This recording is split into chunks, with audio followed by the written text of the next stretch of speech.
keep searching through the darkest day for every soul that's lost or gone.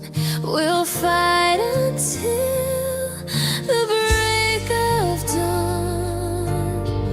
American justice stands so tall. We won't rest until we found you. For all the lost, both the near and far, you're in our hearts. You're who we are.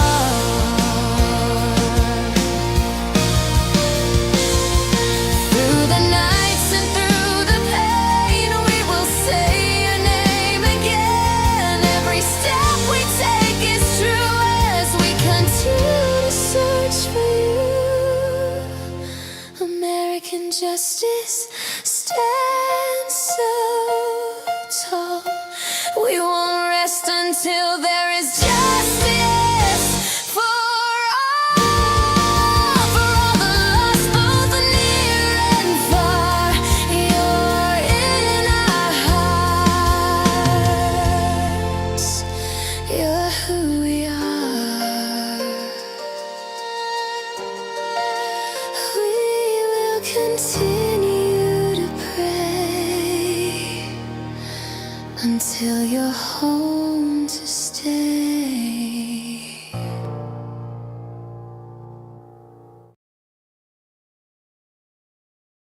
Hello, everybody. So, hello, Tambourine. Welcome in. Hello, Kelly. Guess it'll help if I pull my mic a little closer to me. Hello, Mariska and Seaweed. You're welcome. There's one more person I want to give a wrench to as soon as they come in here, if I see them. So, hello, Cheryl. Okay. So we have gone over well, I don't want to say most.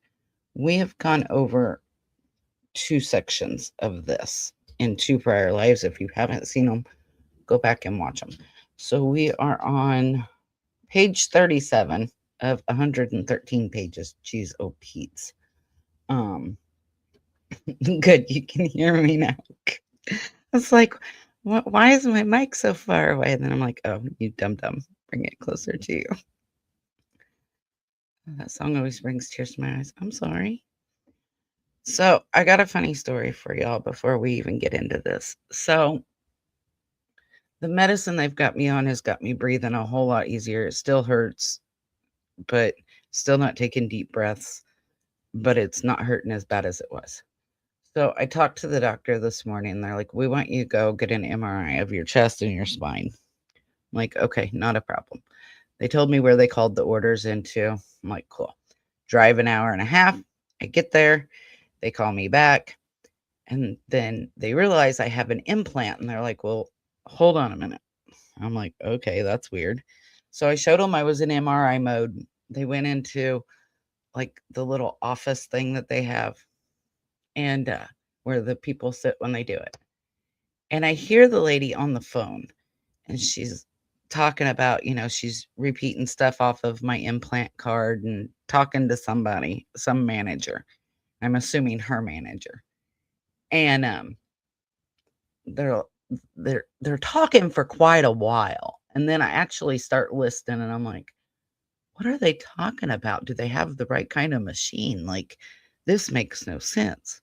So she comes back in and she tells me, she's like, we can't do your MRI because the type of bed that our machine has is not the type of bed that we need due to your implant. We have to have a different type of bed. And she named off a bunch of numbers and such.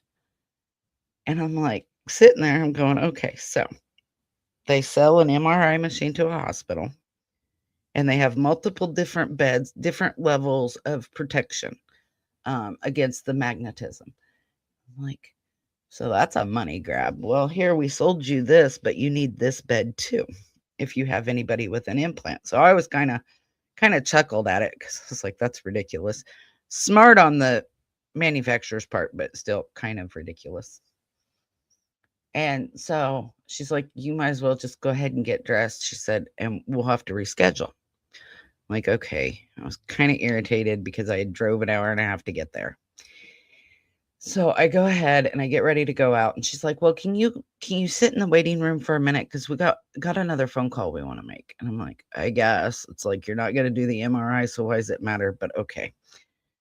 So she comes back out, I don't know, 10 minutes or so later, and she's like, the MRI machine in the basement. Now, keep in mind, the basement contains the morgue at this hospital, and that's essentially it. There's some storage areas and the morgue.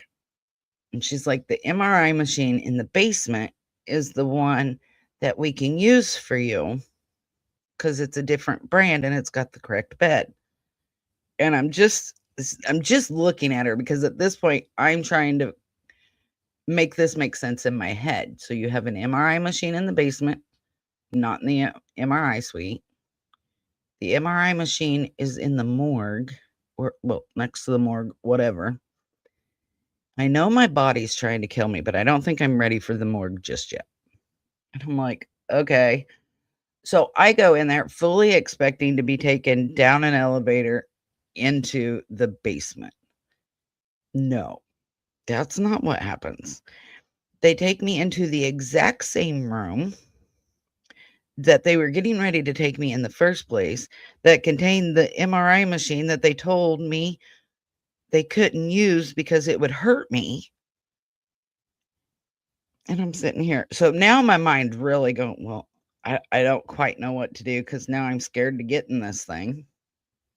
And I'm like, well, what's the worst it can do? I'm in MRI mode, which means that it's no longer magnetic. What's the worst that's going to happen? It's going to clear my settings. I'm going to have to call the hospital and have them reset my settings. So I went ahead and got in it.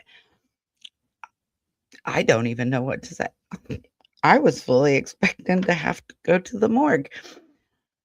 I don't even know. I got through it okay. I'm sure it'll be fine. But the look on my face had to have been priceless because I thought for sure I was going to the morgue.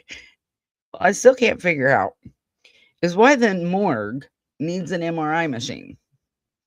Like, dude, they're already dead. I'm not trying to be mean here. I'm not, but they're already dead. Like, I think it's a little late for an MRI machine to do any good. They're dead already. Don't ask me. It's been an adventurous day.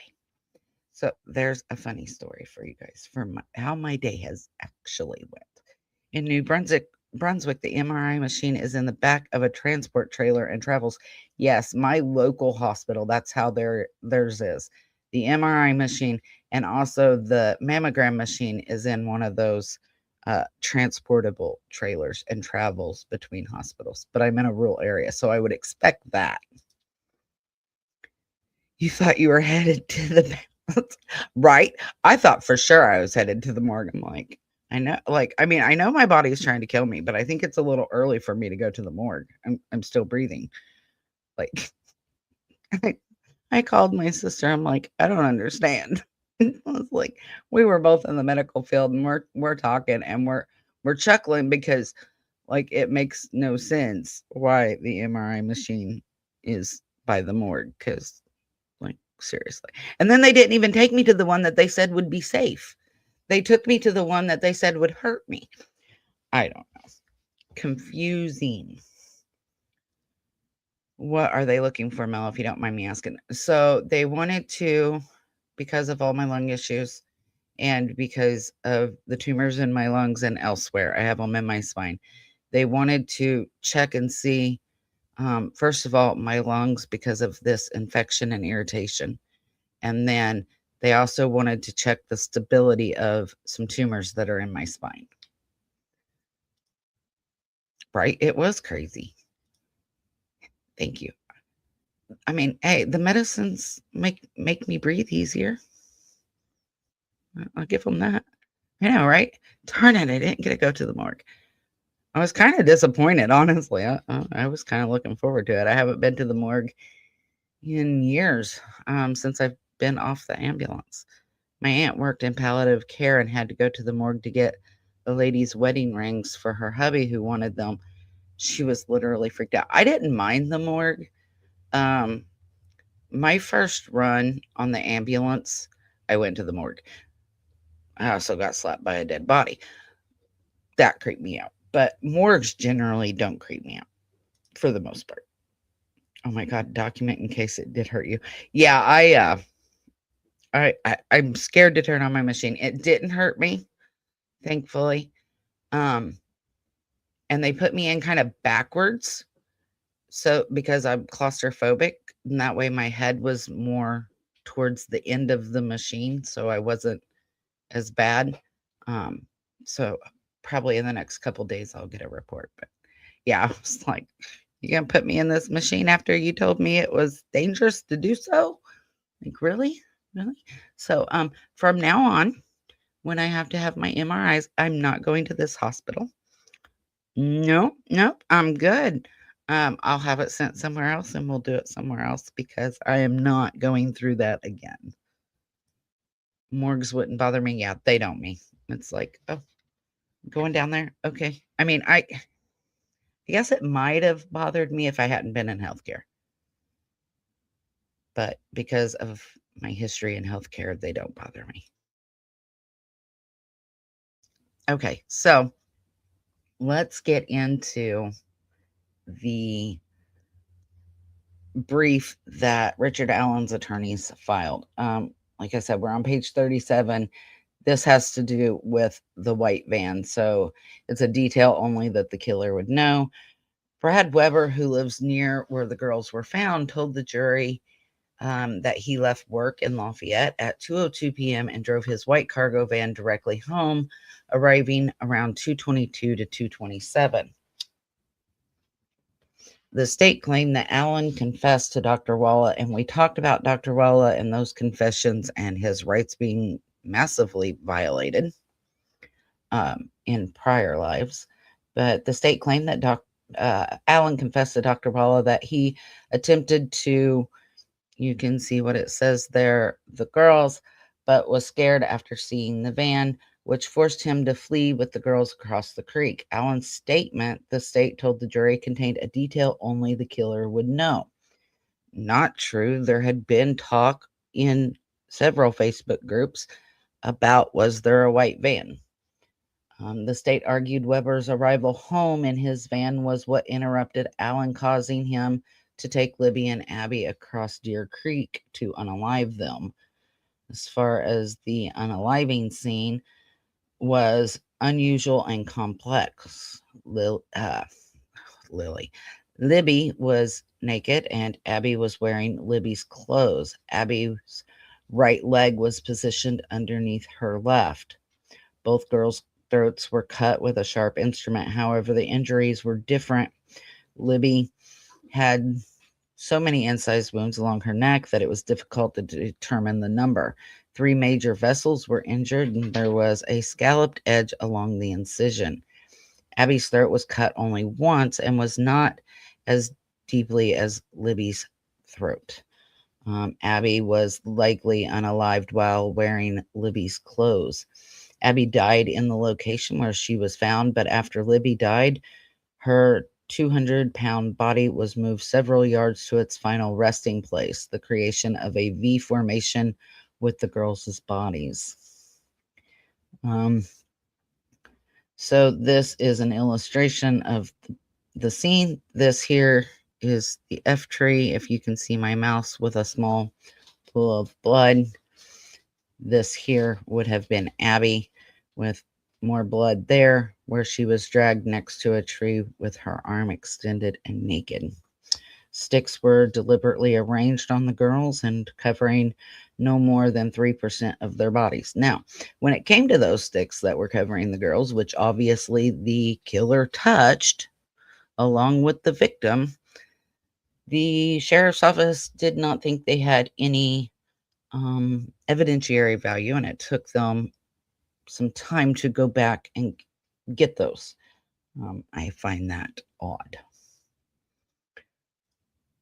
Okay, my dad has COPD and Parkinson's. They check his lungs regularly for spots on them. His legs are now giving out on him. I'm helping him to get to see the orthopedic surgeon. Yeah, I'm so used to full body scans. They suck. Marks don't freak me out, but taking rings off of people not alive, I would find hard at all. Um, that would I don't know that it would be hard for me to do it. Um, but it would be sad. I definitely would not go back. Trust me, I'm not. All right. Um, it would have taken up to 20 minutes for um Abby to die. I disagree with that, but if that's what they say. Although Libby's injuries were more significant, it would have taken her between 5 and 10 minutes to die. Not true. Anybody that's been in the medical field knows when your carotid and your jugular are cut, it takes very few minutes, not 5 to 10.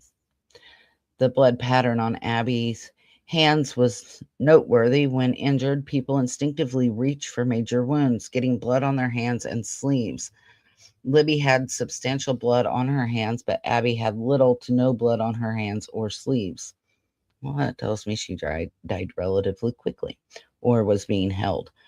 The state's blood spatter expert had never seen, in quotation marks, clean hands and sleeves in a case involving this amount of blood loss. The absence of blood may be consistent with unconsciousness or restraint, but there were no defensive wounds, bruising, blunt force trauma, or ligature marks on either girls. The bodies were lying in the prone position, which means they're on their back, yet both girls' faces had blood patterns flowing upward against gravity. That doesn't happen naturally. If you fall and you're bleeding, unless you are moved, that pattern isn't going to change. That's concerning to me. And over their chin and face. Thus, sometime during the murders, a person articulated the girls' torsos and necks above their chins. It was clear someone lifted Libby's body to create the flow pattern. Abby had a similar pattern, which meant her body was also articulated to a position where her neck was higher than her chin. This occurred while Abby was wearing Libby's clothes.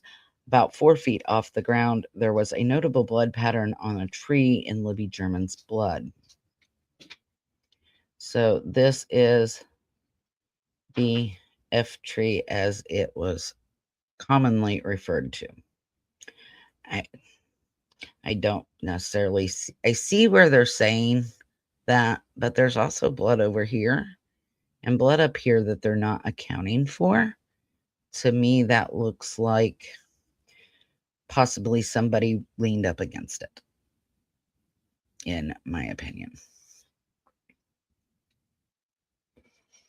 The state performed an SA kit on both girls and found no physical evidence of SA. Despite testing the SA kit, hundreds of clippings from the clothing and swabs from the girls' bodies, the cartridge and cell phone, law enforcement found no DNA from Allen. The state told the jury that Allen controlled the girls, swapped Abby's clothes, articulated their bodies, and moved Libby all by himself before fleeing the scene by 4 p.m.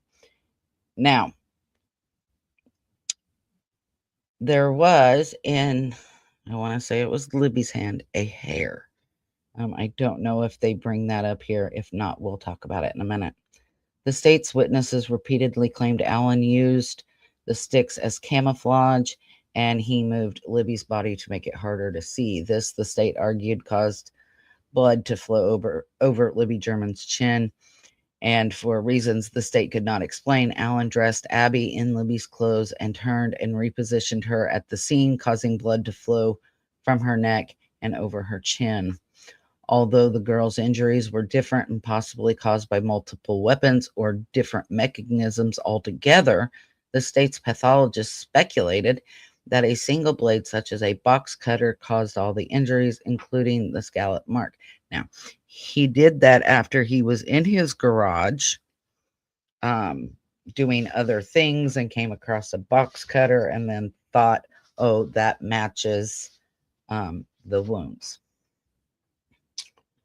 So I can't say that that's an accurate way to determine what weapon was used. The blood stain on the tree, according to the state, was an inverted L, transferred from Libby German's arm as she propped herself up against the tree.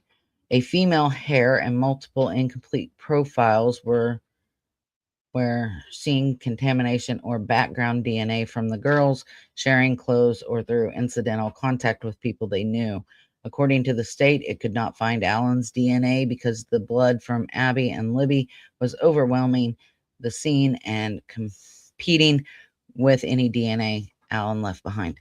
I beg to differ.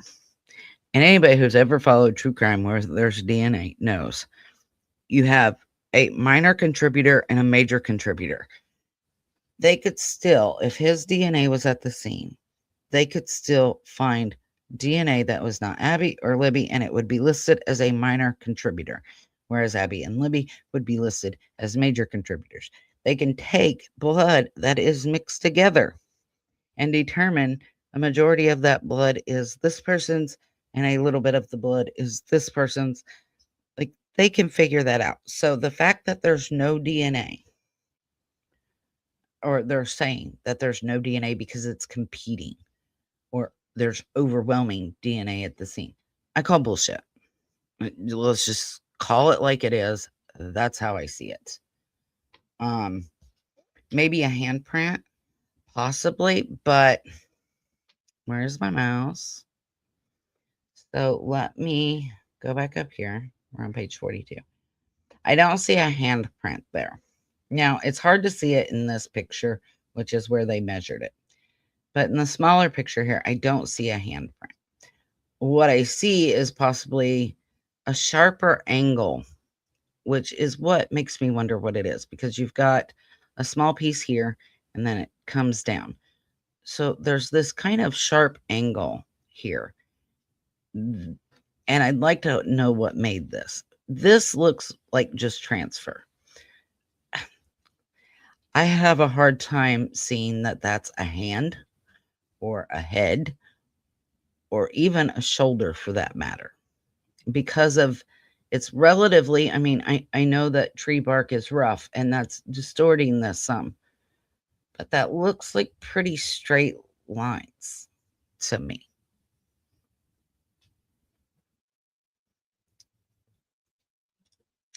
That's what I thought it looked like. Okay. I mean, it doesn't to me, but I mean, if that's what you guys see, I mean, it's possible. That's what they're saying. Let's see. Oh, that's about your dad. Yes, they were very. And we went over it before, but an expert witness went, they took a break. He went outside, he Googled the answer to the question, came back in, and on the stand said, I just went outside and Googled it, and they allowed it to stand as expert testimony. So Google is now an expert in Delphi courts. They let it stand. So that creates a very dangerous precedent for any other expert witness who, when they take a break, can go Google an answer, because they've let it stand before. That they set a very dangerous, in my opinion, very dangerous precedent. Yes, okay, that's still about your time. Let's see. Dr. Green in California has found a way to get DNA from hair with no root attached. Oh, really? That would be helpful in a lot of cases. Because as it stands now, you would need the root. So the manner, quality, and thoroughness of the investigation. Can we say sloppy? At trial, the jury heard about the state's investigation from the day the girls went missing to a few days later when Alan met with Doolin.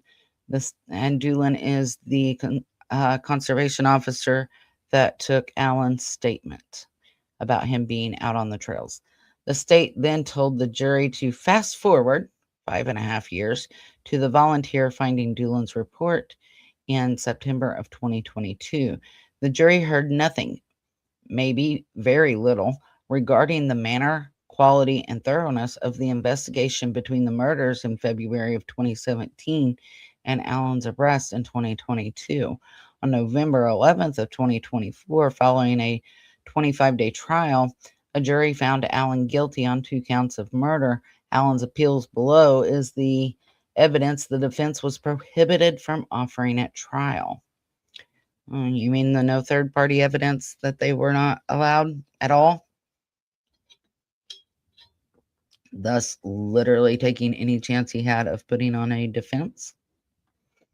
What the jury did not hear, Bridge Guy. The jury never saw the sketch below, which is the man Blair saw on the bridge when Abby and Libby were approaching. The sketch does not look like Allen, who in February of 2016 was short, 44 years old, with closely cropped hair. So this sketch is the second sketch that everybody was provided. And so this was come to known as Young Bridge Guy. Give me just a second here.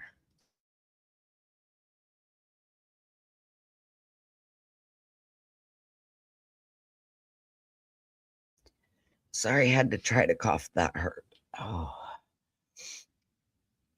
In 2017, Blair rated this sketch a 10 out of 10 for accuracy. In 2019, she reaffirmed her confidence in her sketch and insisted that she could identify Bridge Guy if she saw him again.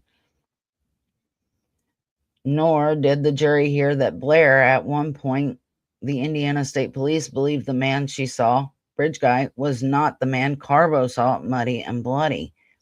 I think it's wrong. The bullet, the jury never heard that firearm and tool mark evidence is flawed and unscientific. Allen proffered expert witness William Tobin to explain that the scientific community's criticism of the AFTE methodology. Tobin is a nationally recognized forensic metallurgist, I think is how that's pronounced. He has extensive experience in basically bullet and lead analysis and tool mark principles, along with a background in statistics. He is familiar with the President Council of Advisors on Science and Technology, which has criticized the AFTE methodology of tool mark identification. Tobin reviewed Oberg's work and was prepared to explain the flaws in the methodology. He has testified in over 297 cases and has been recognized by state high courts as an expert on this topic. The confessed motive. The jury never heard Allen's confused, disjointed ramblings and screams during the months that Dr. Wallace said Allen was making logical and organized confessions. Don't know how logical and organized they are if he's saying he's not going to cheat on a cigarette. The trial court permitted Allen to play 15 videos of him in solitary to impeach his confessions, but required Allen to mute them. And they were played muted. The excluded audio showed the following. In video 972, guards extracted a skinny, wide-eyed Allen with blood on his forehead. Allen screamed for his dad, asking guards to hold his hands, and yelled, "Roger, Marvin," and wait for it. While in video 980 from April 13th, guards ordered Allen to cuff up. Naked and confused, he clutched the sink and shook. When officers entered, Allen begged to be put on an airplane and told them not to believe his last confession. Video 1002 from April 17th, while being transported to see Dr. Walla, another inmate yelled, "Kill yourself, Richard Allen." Video 1007 from April 17th. Sorry, my dog's going off in the background if you can hear him. Sorry. During the transport for a forced injection, Allen screamed, spoke incoherently, asked for his mommy and daddy, rambled about self-deletion and time travel, and within 7 minutes claimed to be both the stupidest and smartest person ever, and repeated, "Wait for it." A guard told him the games are over and commented on feces on him. Allen responded tangentially, "Rocky Balboa is my favorite actor. Clap on, clap off." The guard noted the feces has been on him for a while.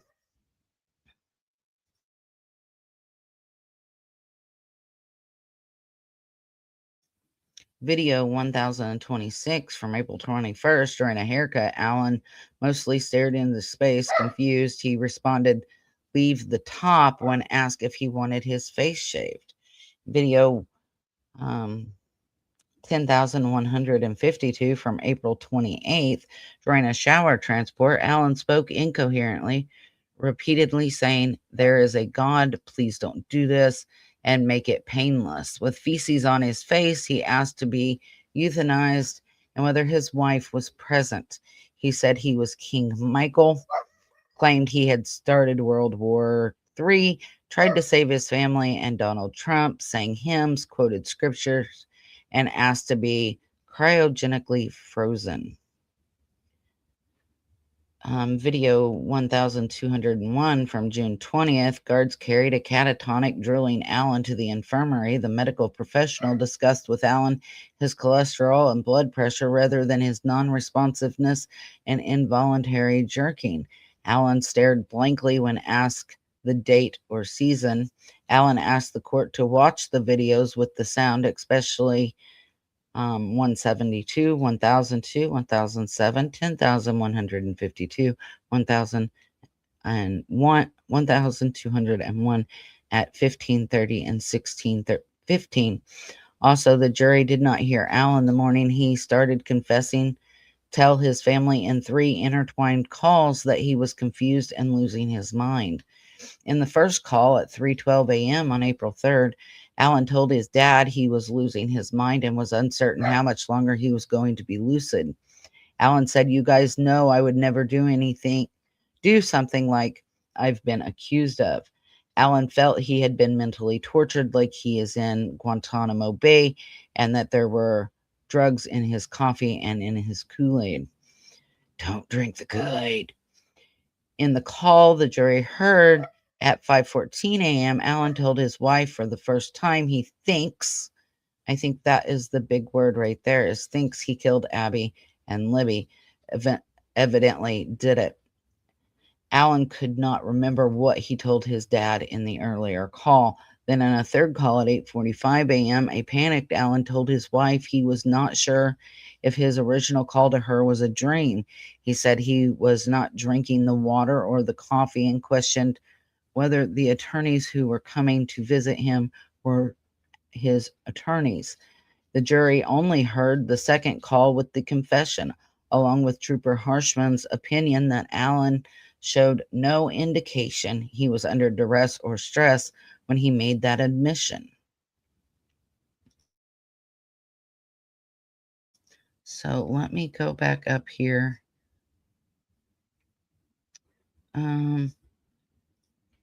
So several cases have already been solved with this method.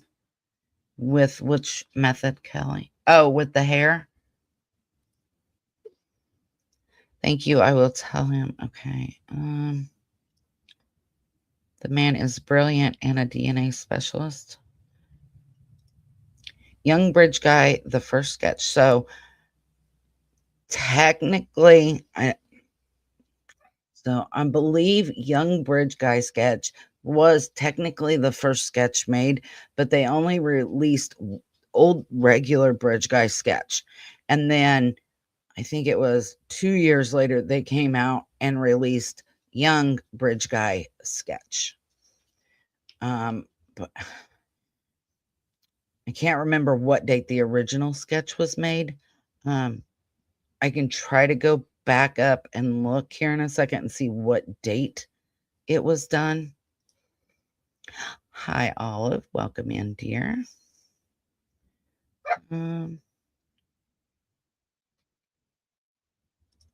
So neither sketch looks like the bridge guy, in my opinion. I think if either of them look like bridge guy, it would be the regular bridge guy sketch, not young bridge guy. But still, I find it really hard to put the two together. So let me see if I can control F.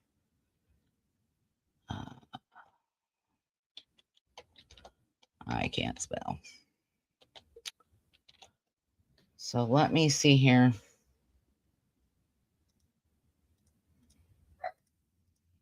So this one was done in, see if I can see a date here, 2017. So I can't tell the actual date because it's mirrored, but it looks like February 17th of 2017. Whereas this one was done June 19th of 2017. So technically, this would have been the second one drawn, and Young Bridge Guy would have been the first one drawn. But this was the first one that was released, whereas this one was the second one released. So it was the second one released, but the first one drawn.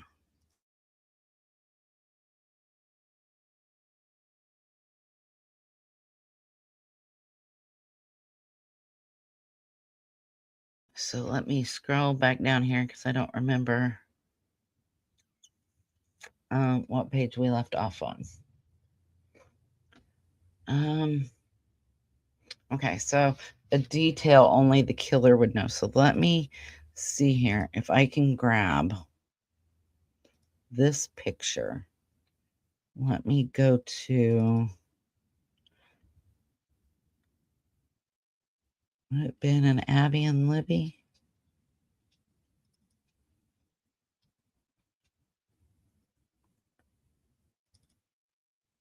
In there. So I think it is this here. So this is the surveillance stills from the surveillance footage of the white van. This was, you can kind of see where the red circles are, that is the white van, but obviously it's really far away. And I can't remember where this video was obtained from off the top of my head. Maybe it'll tell us. You're welcome. So, oops. Let me remove that. Add that back to Sage. Hold on, let me yell at the dog. Hold on.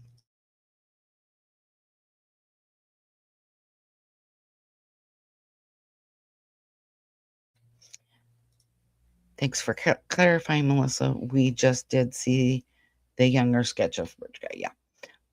Like I said, I wanted to know the dates because I wasn't positive. I just remember that the young Bridge Guy was the second sketch to come out. And that came out when they released the the word guys. So we had the regular Bridge Guy sketch and we heard Down the Hill audio. And then when they released the younger guy Bridge Guy sketch, they said, we're releasing more of the audio. Everybody got their hopes up, and all you heard was guys. That was the extra part that they released. A detail only the killer would know. The jury never heard that Alan could not have walked the girls across the creek to kill them after seeing a van driving down the lane as he had confessed. The state had video showing Weber's van arriving home 25 minutes after the pause in movement of Libby's phone and nearly 15 minutes after it stopped moving altogether. That, this right here is stills from that video. Specifically, the security camera footage from Weber's neighbor showed him arriving home around 2:44. The state also had a report prepared by the FBI, which confirmed that Weber's cell phone arrived home around 2:50 p.m.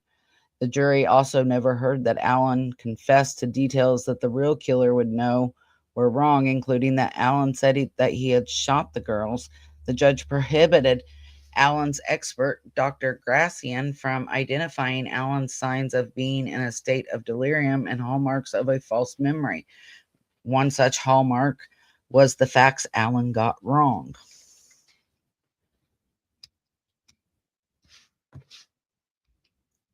I went too far. Allen's alternative and exculpatory explanation of the scene. The jury never heard that from the beginning. Many investigators believed and investigated the girl's murder as part of a Norse pagan ritual, and that the usual and complex scene had textbook features of such. There was always a discussion among law enforcement that this may be a ritual murder and that the sticks were Nordic runes. Also, many officers believed the scene was too complex for just one person to be involved. Within the first week, the Carroll County Sheriff enlisted the FBI's Behavioral Analysis Unit to evaluate whether the sticks were related to pagan rituals. After examining the evidence, the BAU declined to exclude pagan ritual as a plausible explanation for the murder scene. It remains possible a new believer or rogue believer in Odinism was involved in the case. A Purdue professor also consulted law enforcement on whether or not the sticks were runically inspired. I'm probably saying that wrong. He found it quite plausible, quote unquote, these markings constitute an instruction inspired by Norse runes or modern recreations thereof. Law enforcement consulted with an undercover ISP trooper regarding the sticks and the bloodstain on the tree. The officer was familiar with Norse pagan symbols through his covert intelligence, and he agreed that the blood on the tree resembled the pagan Behu run. And I think that's where, I don't know, we always called it the F tree. A lot of people, I don't know if they saw an F in the blood or if it was F for that, but it was always referred to as the F tree. And he found similarities between the stick formations on the girls and pagan bind runs. Once Allen was charged with the murders, the defense team consulted a nationally recognized expert, Don Perlmutter, who found 7 features of Norse pagan ritual they included. One was the location. She explained that Norse pagans follow a Norse pantheon of gods like Thor and Odin. They have nature-based ideology where events and rituals are conducted outdoors in wooded areas and near bodies of water. This murder occurred outdoors in a clearing and near a creek. As far as the date goes, Norse pagan rituals often occur on Norse holidays or events. The Nordic holiday, Valsblot, I don't know how to pronounce that, which honors Odin's son, Vali, begins at sundown on February 13th and continues until February 14th. The girls went missing near sundown on February 13th and they were found the following day. The means used, ritual killings often involve a knife or a ceremonial knife, and here the girls were killed with a knife that made an unusual scalloped mark. With the sticks, ritualistic crimes usually involve symbolism at the scene, and with Norse pagan, the symbolism would include arranging natural objects in a specific way, like sticks and runes, and blooding the runes. These practices are integral to the magical thinking involved in Norse paganist rituals. Here, the stick arrangement showed intentional symbolism. It is difficult to explain the sticks as hiding the bodies. It would be very hard to say it was used for hiding the bodies. I don't think that's what it was used for. I did initially until I realized where the sticks were, and then that thought immediately went out the window. There was not enough of them. I really don't think it was used to hide the body. They're absolutely not working that way. They're not functioning that way. The stick arrangement on Abby mirrored the Norse run Gibo, and the initially placed stick formation on Libby looked like a Nordic bind run. The manner of death, ritualistic sacrifices often involve blood loss and torture. The girls' throats were cut and they suffered a prolonged blood loss, which is indicative of a sacrificial offering or intuition type activity. With the body arrangement in rituals, the sacrifice will be displayed or arranged at the scene in a manner that is significant to the group, and an upside down hanging body is an important element of the Norse paganism because Odin hung from a tree for 9 days before discovering the runes. Like Abby Williams' positioning, the classic image of Odin depicts him with one leg bent behind the other.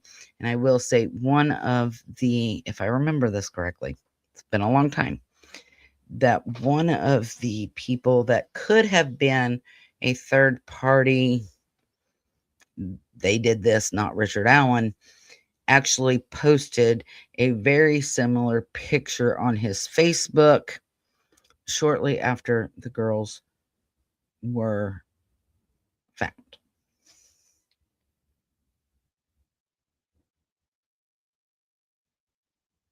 I cannot find my mouse. I always lose my mouse. I have too many screens. Oh my God, Melissa, I've been sitting here waiting for your live. My time says 8:46 and it's 9:46. I'm sorry. I'm sorry. You're here. Welcome in, Marie. That's okay. You can go back. You can catch up. So the unusual blood pattern, finally, a ritual sacrifice would involve an atypical or symbolic blood pattern. And here the blood pattern on the elf tree appeared to look like a Norse pagan Fuhu run. Can't say as they aren't making sense with all that. I understand it doesn't change my mind as whether or not he's bridge guy. It doesn't, but they should have been allowed to present it. That's my point. They have a point with being, they should have been allowed to present it.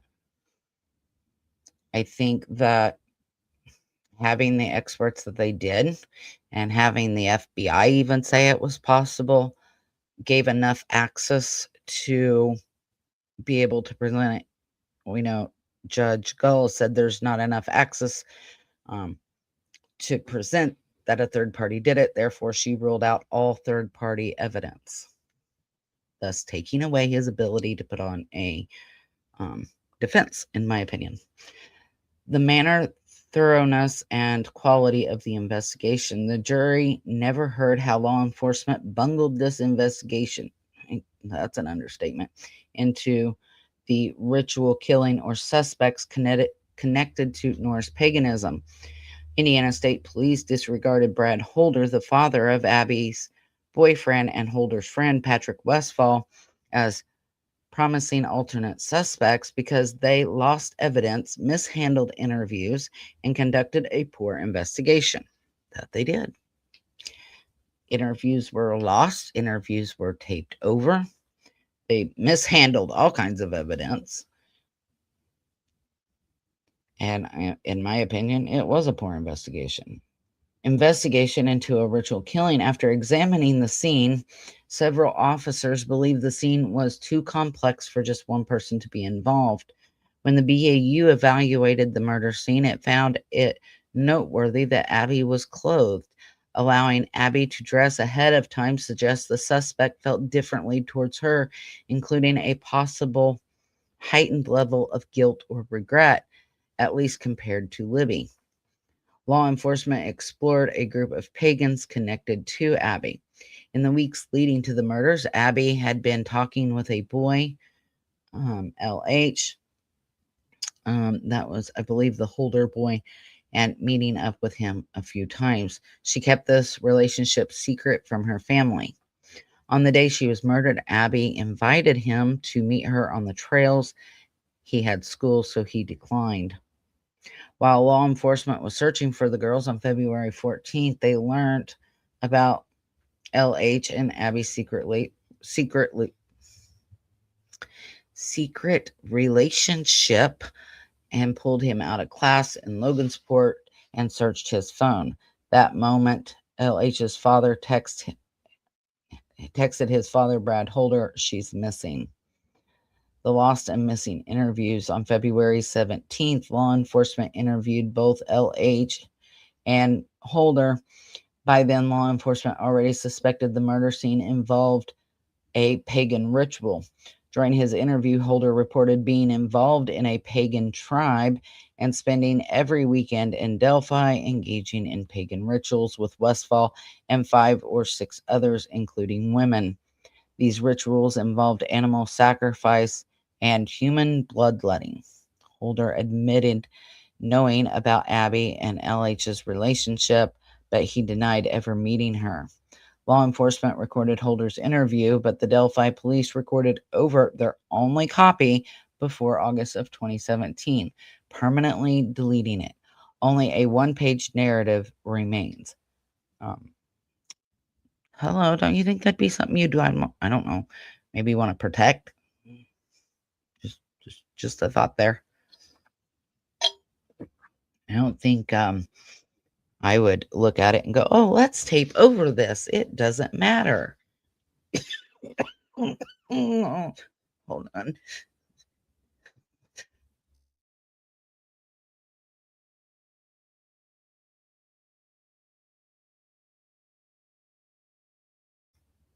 That hurt. I said it's easier to breathe, but coughing is another thing altogether. Oh, that hurt. On February 19th, 2017, law enforcement interviewed Westfall. They failed to record this interview. Only a 5-paragraph narrative remains. According to his narrative, Westfall knew the woods where the girls were murdered very well. He reported knowing the girls but denied ever meeting them. He also reported being a religious leader for local pagans, and he wore a necklace to the interview representing his efforts to pledge the Vinlanders, a pagan social club. There is no indication law enforcement asked Westfall whether he owned a .40 caliber firearm. Westfall's phone was not searched at this time. Yes, I'm okay. It just, with the infection and the irritation in my lungs, it really hurts to cough or take a deep breath. So it just, yep, that hurt. With the alibi investigation, when asked for an alibi, Westfall claimed he was at home with his minor son, and Holder told the officers he was at work at Liberty Landfill. On April 13th, 2017, officers visited the landfill to investigate and spoke with an employee, Susan Case, who provided a printout showing Holder swiped out of work at 2:45 p.m., which was 30 minutes after the Bridge Guy video. Case invited the officers to review video to confirm the printout's accuracy, but they declined. Why would you decline? Somebody else could have swiped for him. Somebody else could have punched his numbers in, whatever. Always confirm. Always trust and verify.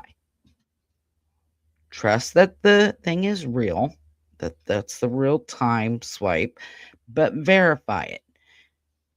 101 detective here, guys. I'm not a detective. Everybody knows you trust but verify. I just, how do you say, no, that's okay. We don't need to look at it. Yeah, that's all right. It doesn't matter. Nor did they interview any other employees. Well, if there were women in this tribe, how do you know that woman, and I'm not saying she is, how do you know she wasn't in on it? How do you know she wasn't in this tribe? Verify it. Look at video. It's not hard. Again, sloppy investigation. Unified Command marked Holder as cleared. Yeah, marked Richard Allen as cleared too. As a cleared suspect, and tipsters continued to identify Holder as Bridge Guy. Tipsters repeatedly called and reported Holder as a person of interest. Holder posts dead women and shows a fascination with symbols out of tree branches. Check the father of one of the girls' boyfriend. His name is Brad Holder. He also fit somewhat the description. Each time a tip came in, law enforcement marked it as cleared, nothing further, covered, or alibi confirmed. But you didn't really confirm the alibi, did you? You didn't check and make sure it was really him who swiped. But, you guys marked Richard Allen as cleared too, so I don't put a whole lot of faith in this person is cleared. Sometime around March of 2017, Detective Purdy interviewed Holder to get his assistance in connecting the murders to Norse paganism. Because Holder was not a suspect, Purdy did not record or document this interview with a report. How many times can we say sloppy investigation? I mean, hello. It does not take a genius to go, this is not solved. We need to record everything and everybody we talk to about this case until we have somebody in custody.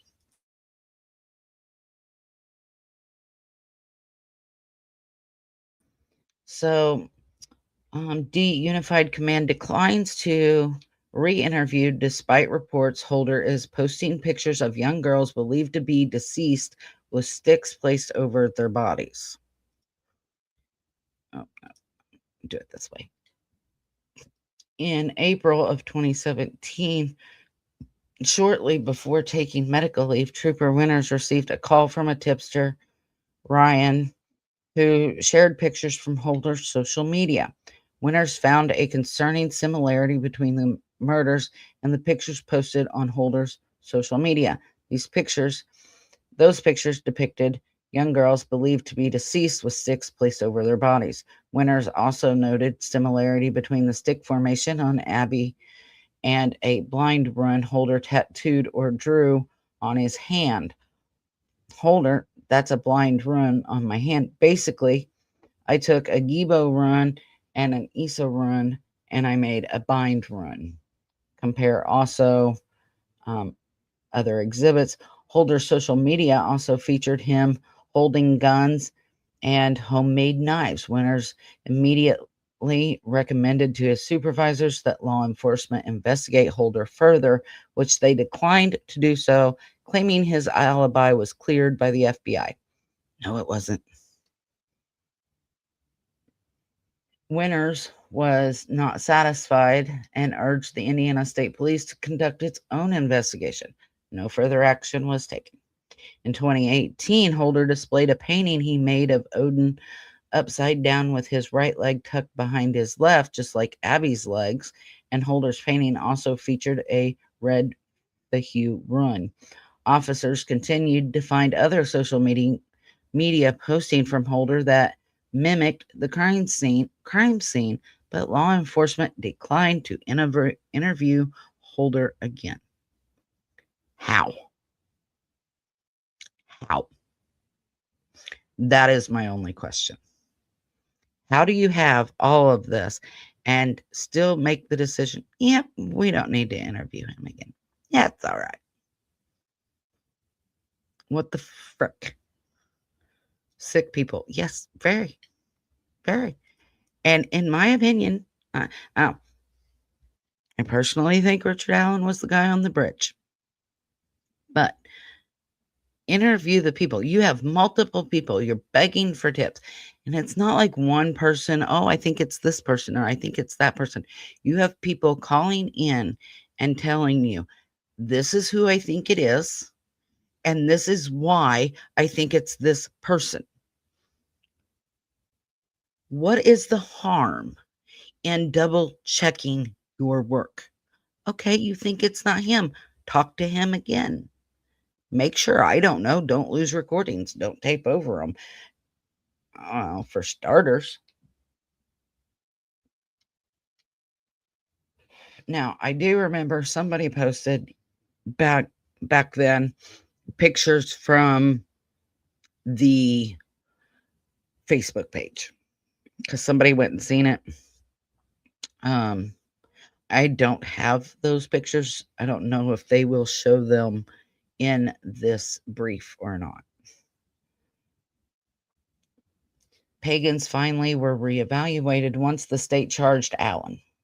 Once the state charged Allen, his defense team insisted that Holder and Westfall receive another look.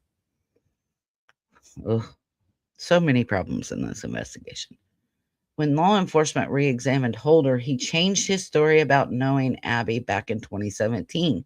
He told law enforcement he never actually met Abby. But in August of 2023, he told law enforcement he'd met Abby once. And during a deposition in 2024, he said that he'd met Abby 2 times, twice. At least one of these encounters occurred shortly before Abby's murder at the Westfall home. I thought neither one of them had met her. Your stories are changing. At the insistence of Allen's counsel, law enforcement finally examined Westfall's alibi on August 17th of 2023. Westfall's son, who was a minor when the murders occurred, could not remember if he was home with his dad when the girls went missing. This time, law enforcement collected Westfall's phone, but he deleted data before turning it over. Really? Didn't see that coming. No, would have never expected that. No. Red flag. They should have called the FBI tip line when the cops refused to re-interview Holder and Westfall. But that's the thing, Kelly. They're not being told that the tipster isn't being told they're not going to reinvestigate this person. The tipster doesn't know that. So they probably, like most people, assumed it would be reinvestigated. And the FBI was shortly after they were on this case, kicked off this case because they believed that paganism and Odinism could have been the reason for the murders. So the FBI was kicked off the case. They only had the state police to go to. That was the highest person they could go to.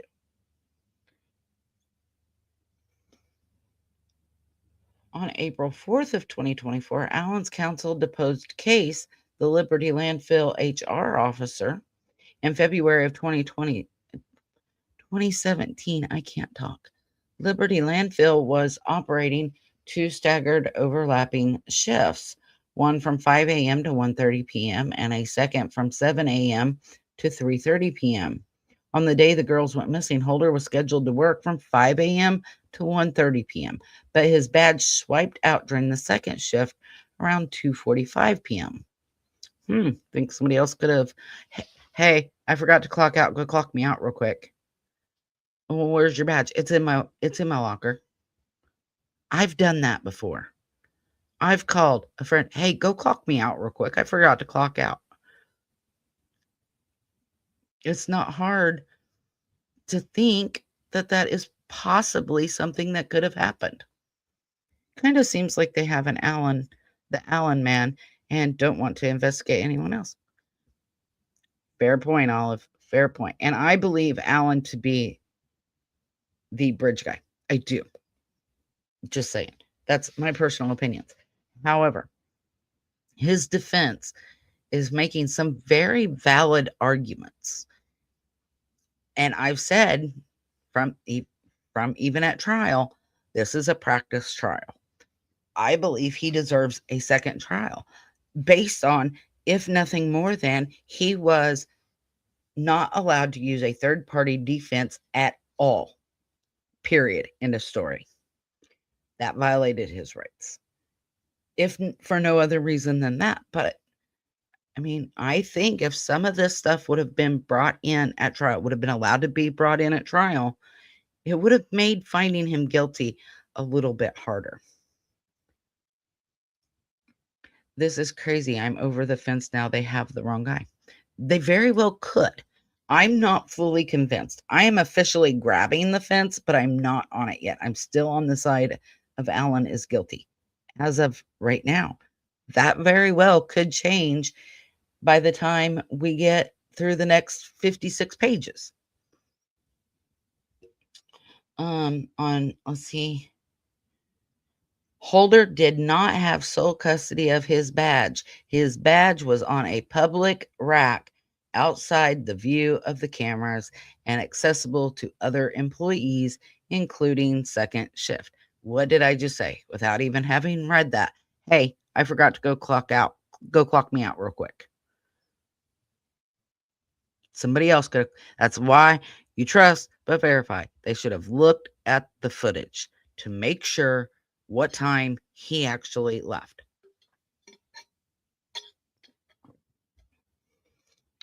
There was no lock on the badges, and Holder's name was prominent on his badge. If somebody left when they were supposed to, but somebody else clocked that person out an hour or so later, would that be known? The answer was no. You still should have looked at it. You still should have looked at it. When the state moved to exclude any reference to the state's investigation into third parties, the trial court held a hearing on that motion in July of 2024. At the hearing, Holder's wife testified that in 2018, Holder told her he had a fight with Westfall because Westfall wanted to up from animal slaughter to a different type of sacrifice. Well, if you're going up, the only thing bigger than animals, I don't know, human? She also testified that Holder claimed that Westfall killed Abby Williams with others. That's concerning. And that she needed to keep her mouth shut about it.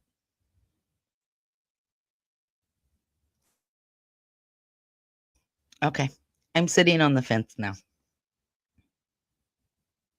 I think I've put one leg over. I'm pretty much sitting on this fence.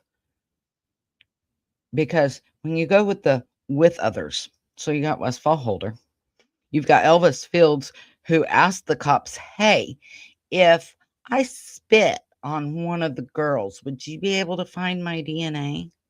And confessed to his sister that he did with other people. And they were his new friends.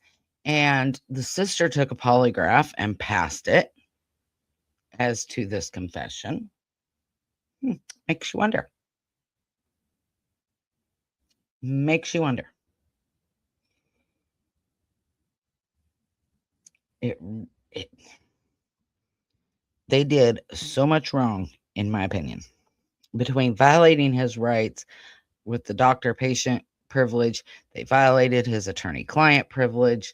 They violated his right to put on a defense. He deserves a new trial, in my opinion. And I hate to say that. I do. But if we had the jurors and we asked them, hey, with all this other evidence or all of these other statements, would you have had a harder time to convict? I almost guarantee you they would say yes. And the fact is, if you want to take, okay, Alan confessed, the man was held in solitary confinement for 13 months. You're not supposed to be in there longer than 30 days. He's got people constantly telling him to kill himself. He's got guards that have Odin symbols on their vests, to the point that they were told by the warden, essentially, that they had to remove it. So what did the one guy do? Instead of wearing his Odin patch on his vest, he went and had it tattooed under his eye. Literally, this is what Alan was dealing with. I'm sure the man was scared for his life, and I don't like sticking up for him, but I have to. I absolutely have to. Why? Because if they can violate his rights, they can violate mine, they can violate yours and anybody else's. And I live in Indiana, and this case has set a very, very dangerous precedent, in my opinion.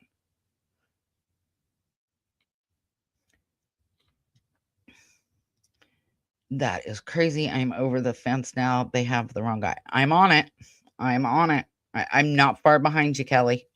Where's Grendel when we need him? Because he told me that I would change my mind completely by the time I got through this, and he's not wrong.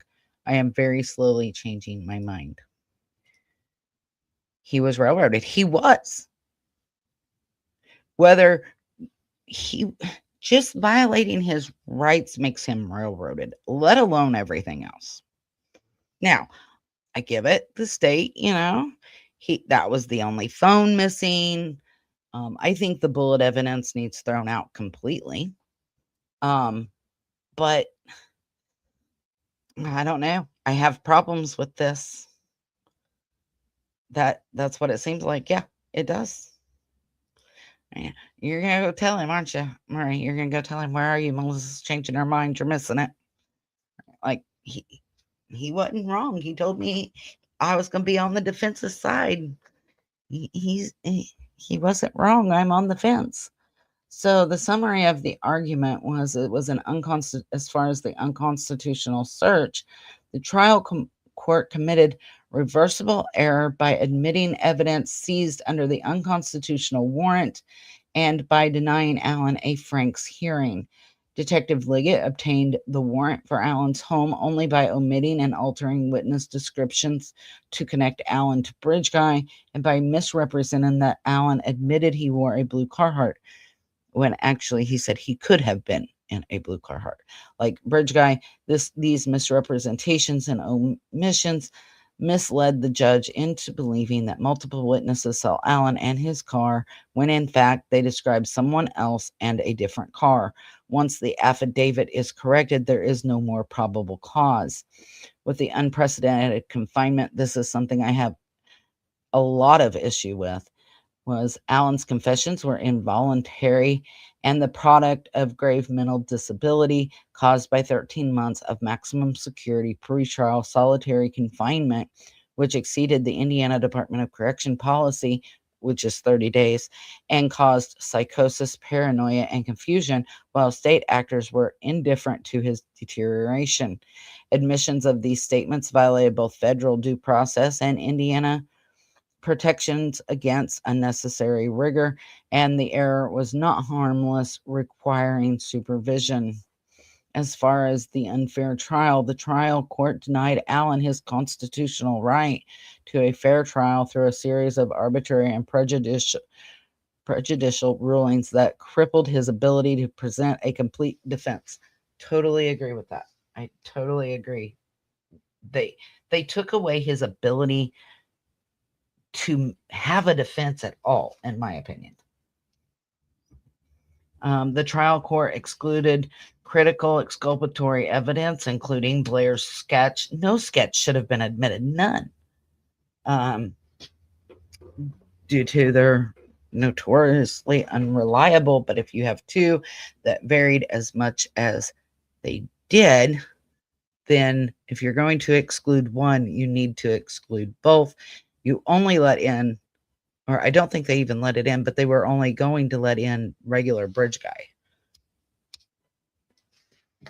But I don't think they let it in. I don't remember. I don't think they did. It's been a while. Which directly undermined the state's eyewitness theory and timeline and barred expert testimony challenging the reliability of the state's forensic methodology. They should have been able to, if they had an expert, be able to rebut what the state was saying. Saying they couldn't do that, again, you are taking away his ability to put on a defense. It permitted inadmissible hearsay to rehabilitate the prosecution's timeline, and it blocked Allen from presenting evidence that showed the circumstances that led to his confessions and impeached their credibility, including audio depicting his deteriorating mental state. The court further prevented Allen from introducing substantial evidence of third-party guilt and an incomplete investigation, depriving the jury of context necessary to assess reasonable doubt. Collectively, these errors violated Allen's 14th and 6th Amendment rights and created a fundamentally one-sided proceeding. Exactly, they railroaded him. A new trial is constitutionally required to restore the integrity of the adversarial process. Can't agree more. He needs a new trial. And you're going to have a hard time. It's not impossible, but you would have a very hard time convincing me that he doesn't need another trial because I've thought that from day one. From the moment they started making decisions, from the moment they did the safekeeping and they put him in prison and kept him in solitary, I said he needs a new trial. And I still stand by that. With the argument number one, the trial court committed reversible error by admitting evidence seized from an unconstitutional search of Allen's home and denying a Frank's hearing. When reviewing the admission of evidence after denial of a motion to suppress, the court considers evidence favorable to the ruling and uncontradicted evidence to the contrary. Factual findings are reviewed for clear error, but the constitutionality of a search is reviewed. Allen filed a motion to suppress, a motion for Frank's hearing, amended request, and lengthy memorandum with exhibits. The trial court denied the motion and hearing, concluding Liggett's affidavit did not include false statements or omit facts with reckless disregard or intent to mislead. And remember, when we went over the state's reply to this, they're like, oh, it was nothing. It was nothing. Harmless error. Harmless error. It's not harmless error. It goes to prove that you lied. It's not harmless error. It's just not. The trial court erred by concluding Detective Liggett did not make false statements or reckless omissions in his affidavit. Both the state and the U.S. Constitution guarantee that no warrant shall issue but upon probable cause supported by oath or affirmation. The U.S. Constitution Amendment on the 4th, the state must include all material facts in a warrant application, including facts that cast doubt on the existence of probable cause and a source's reliability. I don't know, maybe that there were 2 bridge guy sketches, maybe the fact that these cars were totally different. There were all kinds of things that they left out. Therefore, they omitted them. If you leave it out, that is literally the definition.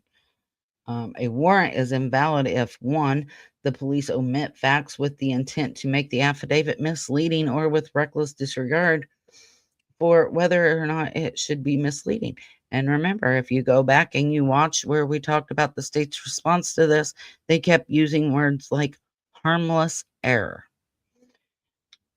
The affidavit supplemented with the omitted information would have been insufficient to support a finding of probable cause. The defendant must prove a reckless or deliberate false statement by the preponderance of the evidence. An officer omits evidence with reckless disregard if the officer withholds a fact in his ken that any reasonable person would have known that the judge would wish to know. You know, like different vehicles being seen, different looks, different ages, different sketches. Examples include facts undermining the type of drug seized or an informant's reliability, and gives a bunch of cases. This includes details undermining the officer's conclusion, i.e., marijuana field officer described as near the defendant's house was 2 to 6 miles away. That's not near. A detective misled the court by incorrectly reporting witnesses' description of a suspect, equating description with the defendant. Isn't that what they did? They said, oh, it's him. Look at the sketch. Witnesses described seeing him. No, that's not at all correct.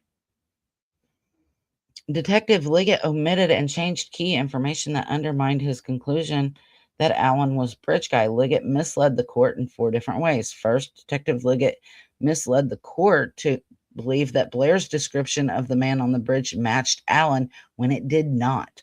Liggett told the court that Blair said the man was standing on the platform and wearing a blue jacket and jeans, but Liggett omitted the rest of Blair's description that did not match Allen. The man had brown, poofy hair, like the sketch below, was in his 20s or early 30s, youthful and of medium build. Yeah, fair point. Second, Liggett misled the court that Allen's car was parked at the old CPS lot during the time of the kidnappings.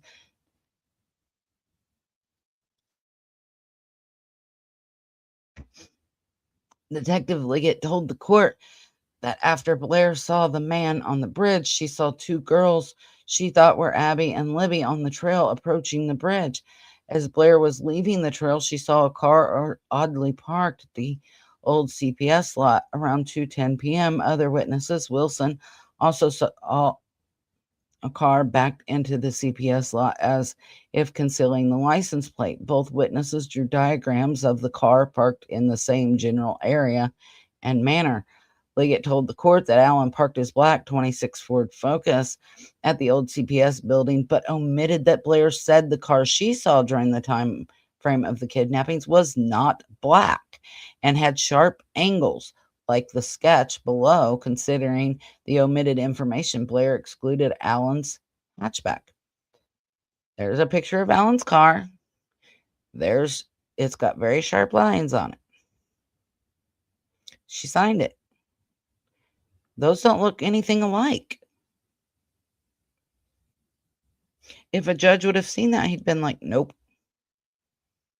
doesn't match. They omitted that information. They literally left it out. It is not a harmless error. This is a material omission, invalid warrant where an officer changes a witness car description in a drive-by shooting. Third, Liggett misled the court that the man walking on 300 North was Bridge Guy. Liggett falsely told the court that Carbaugh in 2017 claimed the man was muddy and bloody, wearing a blue jacket when she actually said his jacket was tan and he was just muddy. A bloody man in a blue jacket matches Bridge Guy. A muddy man in a tan jacket does not. Liggett also omitted that Blair told him the man she saw on the bridge was not the same person Carbaugh described. Indiana State Police even released a public statement. The men are not the same person. That is what they said. Fourth, Liggett connected Allen to Bridge Guy by falsely claiming Allen admitted to wearing a black or blue Carhartt and a head covering. The man the four girls saw wore the same clothes as the man on Libby German's phone. The clothes Allen admitted he wore matched the clothes by the individual on the bridge in the photo taken from the video from Libby's phone. But Allen told investigators he did not know what he was wearing. He did say he could have been wearing a blue or black Carhartt or a sweatshirt. Although Liggett used Allen's wife's statement that Allen currently owned a blue Carhartt as a nexus to his home, Liggett omitted that she said he had purchased his coat only a couple of years ago.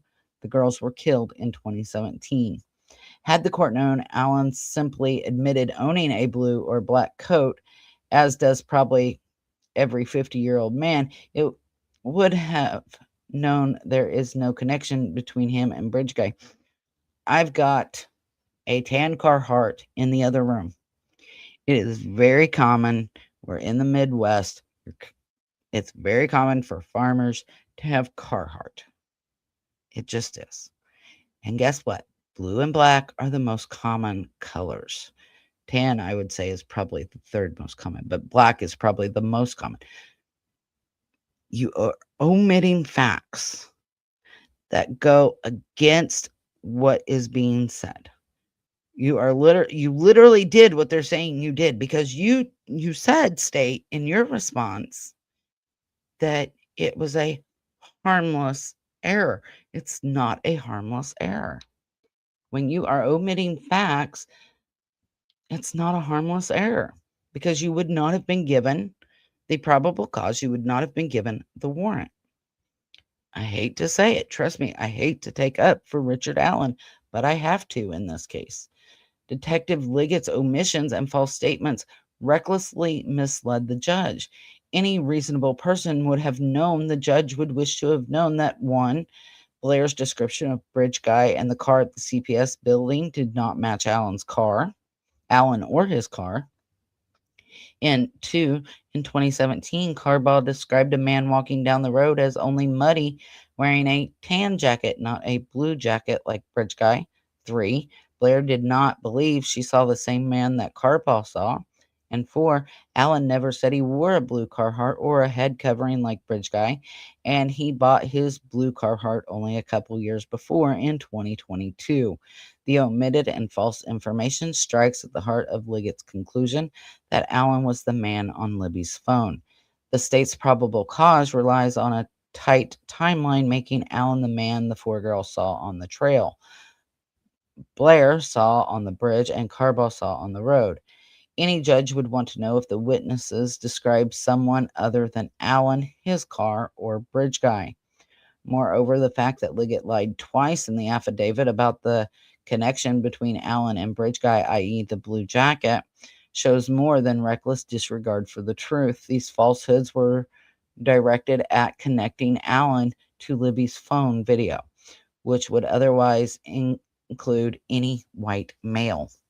With the omitted and accurate evidence, the affidavit was insufficient to establish probable cause. Probable cause exists when there is sufficient evidence to cause a reasonable and prudent person to believe a search will uncover evidence of a crime.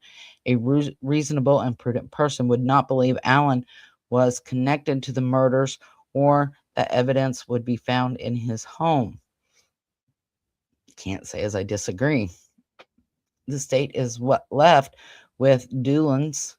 Notice they spelt it different here, so I'm not sure how Doolin's name is actually spelt, claiming that Allen told him he was on the trails between 1:30 and 3:30 p.m. and saw three girls, not four girls, like those who thought they saw Bridge Guy. During his October 13th, 2022 interview, Allen admitted wearing blue jeans and owning guns and knives and a blue or black jacket and walking out to the first platform of the bridge to watch fish, but Allen does not look anything like the person Blair saw on the bridge. Also, his car is different color and shape than the oddly parked car, and the man Carbaugh saw walking was most likely not even Bridge Guy. If Allen, being on the trail within the same 2 hours the girls were abducted, is enough for a warrant, law enforcement would have obtained one for Allen's home in 2017. In 2022, the Indiana State Police had no more evidence connecting Allen to the murders than they had days after the murders when Allen, like others, responded to their request for help. It was not enough then, and it's not enough in 2022. For the error requires reversal. I even have to read it to agree with that. A court must suppress fruits of an illegal search. Fruit of a poisonous tree. The state's entire case is built on Liggett's half-truth and falsehoods. Without the gun seized in the search, there is no opinion from Oberg upon which the state arrested Allen, and without the arrest, there is no confessions. If the warrant was illegal, the state has no case. Even if the court finds the confession was not a product of solitary, Allen is still entitled to a new trial. Before a constitutional error can be held harmless, the court must find it was harmless beyond a reasonable doubt. Without the fruits of the search, the gun, the casing, and the Hope box, the Carhartt, the knives, the computer, the state cannot prove. The jury would have convicted. B, at minimum, Allen is entitled to remand for a Franks hearing. Even if Allen's exhibits to the Franks motion did not prove by a preponderance that Liggett deliberately or recklessly falsified or omitted material information, they entitled him to a hearing. I agree. A defendant who makes a substantial preliminary showing that an affidavit included a false statement or a reckless omission necessary to probable cause is constitutionally entitled to challenge the warrant at a hearing. To meet this showing, the defendant need not present conclusive proof, but must support their accusations with evidence and citations to the warrant applications. Here, the court's denial of a hearing was legally erroneous because Allen made a substantial showing. Allen supported his claims with depositions, police interviews, and reports. Citing Liggett's application, Allen made specific arguments. In a final motion, Allen reiterated these points, urging the court to compare the affidavit with Blair and Carbog's interviews, telling the trial court was willing to schedule a Franks hearing when Allen was represented by Fort Wayne attorneys, but refused when the original attorneys were reinstated. Bias much? Allen's constitutional protections are not contingent on who his attorneys are. Very much so agree. She literally, I don't think they could have violated his rights any more if they would have tried. I really don't. Like, it is so obvious. For a lack of a better way to put it, it is extremely obvious that his rights were violated from day one. The trial court erred by admitting statements Allen made while gravely disabled during his unprecedented pretrial solitary confinement in a maximum security prison. I found solitary confinement the most forbidding aspect of prison life. There is no end and no beginning. There is only one's mind, which can begin to play tricks. Was that a dream, or did that really happen? One begins to question everything. Quote from Nelson Mandela. Don't know that I've ever heard of anybody quoting Nelson Mandela in court, but okay. Fair point. Solitary confinement is a form of punishment, and depending on its conditions, even torture. By 2023, Allen was held in solitary for 13 months. It was well established that prolonged isolation causes psychological pain, suicidal ideation, and psychosis. To protect inmates from psychological harm, the Indiana Department of Corrections strictly prohibits solitary confinement over 30 days. Well, how strict is strictly prohibits? Because he was in there for 13 months. So I don't know how strict you are on that when he was in there for so long. For anyone with serious mental illness, which he was found to have, and requires the transfer if seriously mental illness symptoms appear. I think the second he started eating his own poo was a good indicator that he was seriously ill. Or I don't know, when he was banging his head on the wall for hours, causing raccoon eyes and a head trauma that the prison didn't even bother to look at. Hi, little black bear. Yeah. Hi, little black bear. Tell Miss Belle I said hi. Tell her also I can't talk today. I'm getting tongue-tied with everything I'm trying to say. When Allen exhibited the predictable symptoms of psychological pain, confusion, and psychosis, the Indiana Department of Correction administrators refused to transfer him to a mental health unit. When Allen's attorneys informed the court of his dire condition, the court also refused to move him, and the prosecutor delayed and mocked counsel's concerns while collecting evidence of Allen's confessions. Let's also not forget that Allen had an attorney on file, and that safekeeping order was signed by a prior judge without those attorneys being there. Violates his rights yet again. The question for this court is unprecedented but simple. Should the state be able to benefit from Allen's psychological pain that their deliberate indifference to his mental health caused? Human decency provides the answer, and that is no. A standard of review and additional facts. An appellate court reviews a suppression denial for substantial evidence of probative value that supports the trial court's decision. It considers uncontradicted evidence favorable to the defendant and reviews legal issues. The voluntariness of a confession is a legal issue. Allen moved to suppress his statements made while in solitary confinement, which the court denied. The court reasoned the statements were voluntary because Allen failed to show they resulted from state psychological coercion or coercive interrogation. I don't know. I think if I was stuck in an 8x5 room with people telling me to go kill myself and Odin guards and not being checked on, not having my rights to just me and my doctor or just me and my attorneys for 13 months, to the point that I have major mental health issues, I don't think that's considered voluntary. I just don't.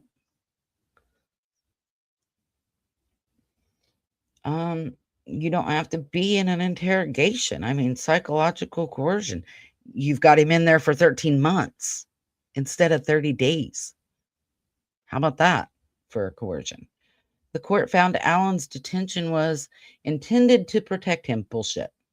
There were other county jails that were willing to take him, that had the mental health resources for him. And instead of sending him there, you chose to send him to a maximum security prison and put him in solitary confinement for 13 months instead of 30 days. It was not for his protection. It was to break him. And honestly, I think you were hoping he would get killed in there to save you some money. I said what I said. I'll say it again.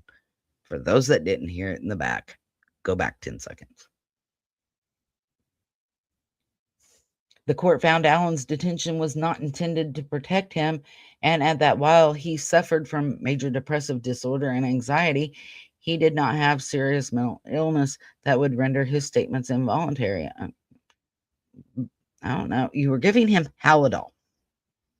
At the point that you have to give the man Halidol, you're not giving that for a non-serious mental illness. You clearly think he has a serious mental illness if you're giving the man Halidol. So at some point, you realize the man was in psychosis. That is serious mental illness. He then starts confessing, while we can go on and on about the confessions. Yes, some were before that, some were after that. The point is, some of them were during that, and some of the ones they used in trial were from that time span. In addition to the Indiana Department of Correction records and videos like those admitted at trial, Allen proffered an offer and settlement from the Indiana Protection and Advocacy versus the DOC that the trial court excluded from the suppression hearing as irrelevant. So the IPAS versus the IDOC is where the 30 days come from, because they essentially were sued. It was made during this settlement that they could no longer keep inmates in there more than 30 days. That is where the 30 days is coming from. I don't think that's irrelevant. How is that irrelevant? How is the fact that they were sued for such a thing and won irrelevant? Explain that to me. In 2011, the Southern District of Indiana held that the Indiana Department of Corrections housing of seriously mental ill inmates in solitary constituted cruel and unusual punishment, violating the Eighth Amendment. The Southern District found that serious mental illness includes delusional disorder, check, psychotic disorder, check, and major depressive disorder, check. He had major depressive when he entered the prison. Therefore, he had serious mental illness upon entering the prison. End of story. Nothing more needs said. There's a lot more to be said that they say, but segregation is harmful to prisoners with serious mental illness due to lack of social interaction. I think if he would have been held, like when they did the safekeeping, there were no threats on his life. There was nothing, to my knowledge, and I may be wrong, but there was nothing to my knowledge that required a safekeeping. You just didn't want to deal with it. Yeah, he might have been beat up in jail. Well, it's better than going crazy in prison and having it used against you. Bruises heal. Mental bruises do not. due to significant sensory deprivation and forced idleness, leading to decompensation and psychological pain. An inmate decompensating from solitary may experience hallucinations, check, sleep disturbance, check, memory problems, check, anxiety, check, paranoia, check, depression, check, eating problems, check, or engaging in self injury or suicide, check. Literally checked every single one of those. Um, Self deletion watch further exacerbates the illness. The severe conditions in the segregation units cause a predictable deterioration of seriously ill prisoners. Mental health and the Indiana Department of Corrections explicitly observed, diagnosed, and noted patient decompensation. The Indiana Department of Correction knew these effects occurred even in non serious mental ill offenders. Before a hearing on relief, the parties reached a settlement, including an expanded definition of serious mental illness that surmised the court's definition. The Indiana Department of Correction policies refer to the settlement, which sets the policy's tone. An inmate with serious mental illness can only be held in solitary for 30 days. If an inmate decompensates into serious mental illness and is unlikely to return to general population within 30 days, transfer is required. They did none of that. What did they do? They sat there and watched him bang his head front and back on a wall to the point that he was bloody and had raccoon eyes, which is a very clear indicator of head trauma. They watched him eat and cover himself in poo. Hello? What were you doing? Were you sitting back there playing solitaire on your phone or on the prison computer? Like, why did you not keep the man safe? It's literally in the name, safekeeping order. You did none of that. You did not keep him safe, and you did not follow your own rules and what the state has told you you have to do. Allen admitted Dr. Westcott's 127-page report on August 21st, 2023. Westcott evaluated Allen, who had been in the Westville Correctional Unit over 9 months. He was terrified, unsure of what was real, and wondering if he was dead in hell or waiting for heaven. He could not recall weeks of early 2023, including playing with feces, confessing, and banging his head. He believed he had been drugged.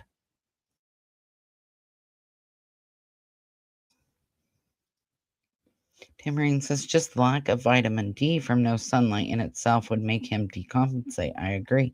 He needed to be in a forensic hospital or those charged with crimes but are also deemed not criminally responsible. That or switch him back to the jail that was willing to take him in the first place. He would not have been isolated. I mean, there were so many things that they could have done to resolve this, but they chose not to. And that is where I feel like they were hoping he would take himself out. It's still prison, but you get proper access to rehabilitation services, right? Like I said, there were so many things that they could have done, but they didn't. They chose not to. They willfully chose not to. Westcott cited that the Indiana Department of Correction records showing acute periods of confusion, paranoia, delusional thinking, cognitive slowing, aggression, and combativeness during this period of loss of touch with reality, Allen confessed.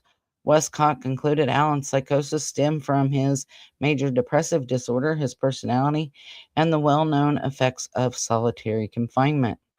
Allen was grossly disorganized, delusional, and paranoid. Objective testing ruled out malingering, aka faking. The trial court abused its discretion by refusing to admit the IPAS order settlement into the suppression hearing.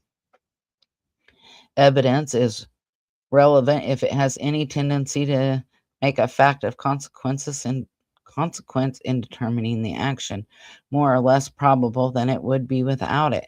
Here, the order settlement makes it more likely Allen's psychosis was caused by his confinement. The order found solitary confinement causes all of the symptoms that Allen experienced. Allen was more likely to decompensate because he had spent 7 months on self-deletion watch, an even more restrictive form of solitary. The order settlement also makes it more likely Allen was subjected to psychological coercion by showing solitary causes of psychological pain. It demonstrates state action, the Indiana Department of Corrections placing and keeping Allen in solitary, knowing it was causing this predictable pain. The order settlement shows how extensively the Indiana Department of Corrections violated its own policy, as it includes major depressive disorder in the serious mental illness definition, restricting Allen's solitary to 30 days. Allen was harmed by the court's refusal to consider the order settlement because it undermined the court's findings and conclusions. Give me 1 minute and I will be right back.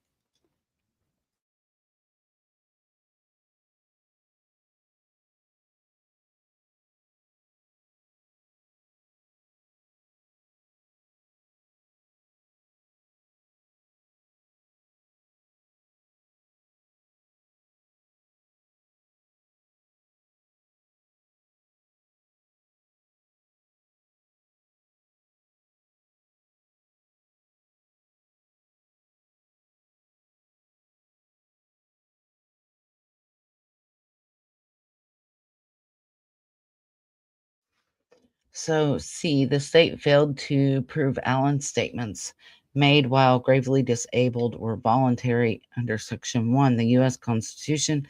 The state failed to prove that Allen's statements were not a product of psychological coercion. An involuntary statement obtained through the state action violates due process and is inadmissible. A confession is voluntary if it is a product of rational intellect and freely self determined rather than overborne with will by state law enforcement conduct. State law enforcement can include psychiatric facilities and prison staff. Statements produced through the coercive environment are involuntary, regardless of whether solicited through police interrogation. Um, so it just gives some backstory on that. The crucial element is police overreaching. When state actors use more subtle forms of psychological coercion, the defendant's mental illness is more significant in the voluntariness determination. But the state must still exploit the defendant's illness with coercive tactics. This is generally done through aggressive interrogation, but exploitation can occur in other ways. For a statement to be involuntary, the state action must be causally related to the confession. The state's prolonged solitary confinement of Allen was state action. Contrary to the court's finding that Allen failed to prove that state psychological coercion, it was the state's burden to prove Allen's statement voluntary by the preponderance of evidence. To the extent that Allen had minimal burden of production, he met that. Prolonged maximum security solitary confinement of a pretrial detainee, especially after psychosis develops, is state action. Unlike the mental ill defendant in Conley, who walked into a police station and confessed, Allen never voluntarily came into custody. He consistently protested his innocence until enduring 5 months of maximum security solitary with no human contact except for while chained or caged. And it was during all that you know, his rights of having meetings with his own attorneys without a third party was violated as well. The liaison officer is trained in mental health and addiction so as to recognize these things like psychosis that is often mistaken for substance use. He is called to intervene in these instances. Also, he's available for clients to speak with in regards to their rights. The whole force is mandated to go through training, including hearing from first voice, experiencing going through treatment and stigma. They violated every right, Tambourine, that they could have violated with this man. And I'm not one that likes standing up for him, but they've set like I said, they've set a very dangerous precedent in this case. Because it was pre-trial, Allen's solitary was unprecedented and borderline, if not unconstitutional, punishment. Other Indiana Department of Corrections safekeepers were in mental health units, not solitary. On a continuum of possible punishments in the justice system, solitary confinement in a maximum security facility is the most extreme. Also, Allen's solitary exceeded the 30-day Indiana Department of Correction policy restriction. Indiana Department of Correction knew it would harm Allen. When Indiana Department of Correction observed Allen's predictable deterioration, they refused to transfer him. Keeping Allen in solitary when he was no doubt seriously mental ill was an administrative, not clinical decision. Finally, the state's conduct also involved the prosecutor, law enforcement, and the court. After Allen filed his April 5th emergency transfer motion citing his dire condition, the prosecutor waited 9 days to respond while investigators monitored real-time calls in which Allen confessed. During this delay, Allen continued deteriorating. The prosecutor then mocked defense concerns as colorful and dramatic, while that same day, the Indiana Department of Corrections found Allen gravely disabled.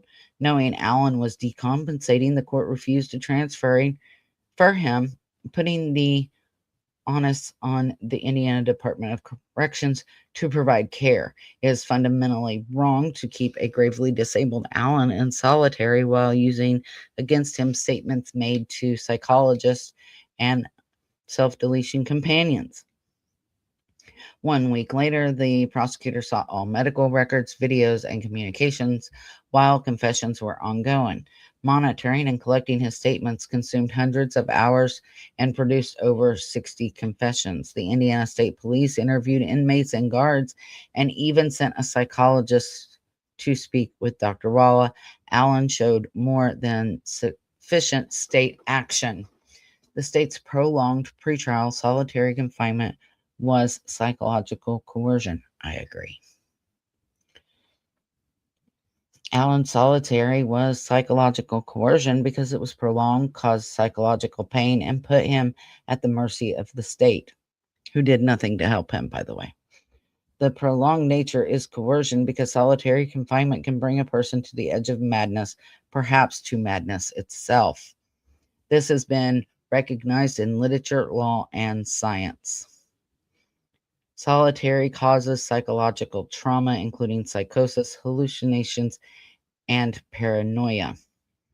From day one at the Westville Correctional Unit, Allen was placed in a strip cell, the most restrictive cell in the most restrictive solitary unit, with only bare essentials and a camera constantly recording him. Soon thereafter, the Indiana Department of Correction ordered guards to videotape him when out of the cell, including showering and attorney visits. Illegal. Westville, honey, you can't do that. You violated attorney-client privilege. You cannot do that. You just can't. It's the law. Sorry.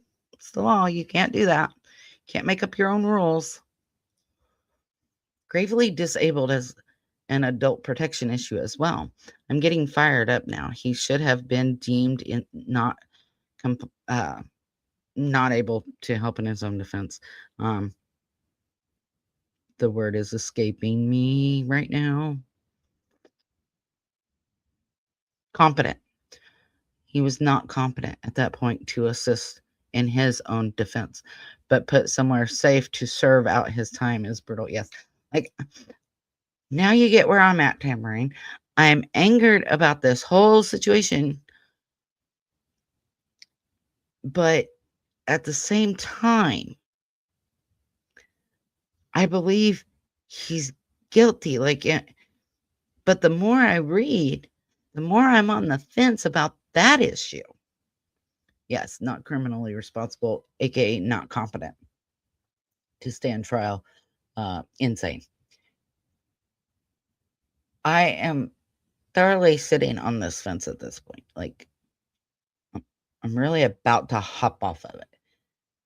The man needs a new trial. You violated his rights in every single way possible. Unaliving companions remained outside his door, documenting everything, regardless of the unaliving watch status. He had no contact with anyone unless caged or chained. The sensory deprivation, social isolation, and forced idleness is difficult even for healthy people. Um, Early videos show Alan Pace in his 8.5 by 12.5 foot cell, lying down, doing leg crunches, writing, reading, and looking distressed. Cell videos within 2 weeks. Alan said he was broken and told his wife, "If this becomes too much for you, call the detectives and I will tell them whatever they want to know." AKA, I will tell them I did it if it gets me out of here. I will tell them I did it if it saves you. AKA coercion. Can we say it together? I never knew this case involved things I was passionate. Yeah. This case is like, it's horrible. It's really horrible. And it makes me mad. Makes me really, really mad. So little black bear. How does any guard could treat another human like that? They did even the warden while sickening. Yes. Like, hello, stupid. Can we say coercion as a group? Like, they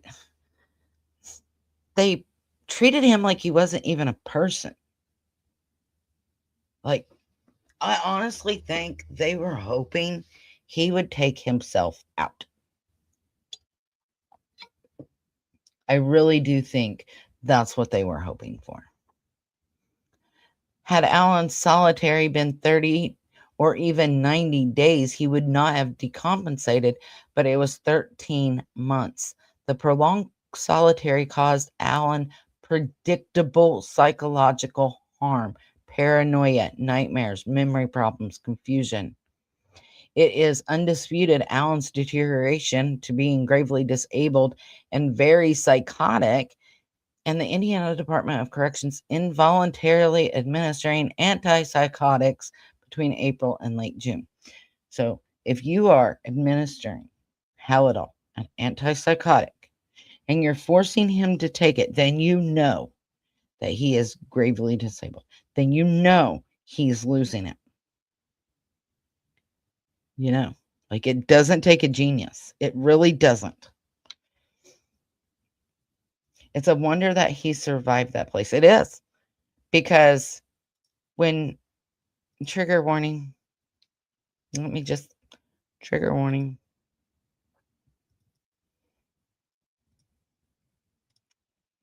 Okay, getting ready to add it to the stage. So if you don't want to see this, look away.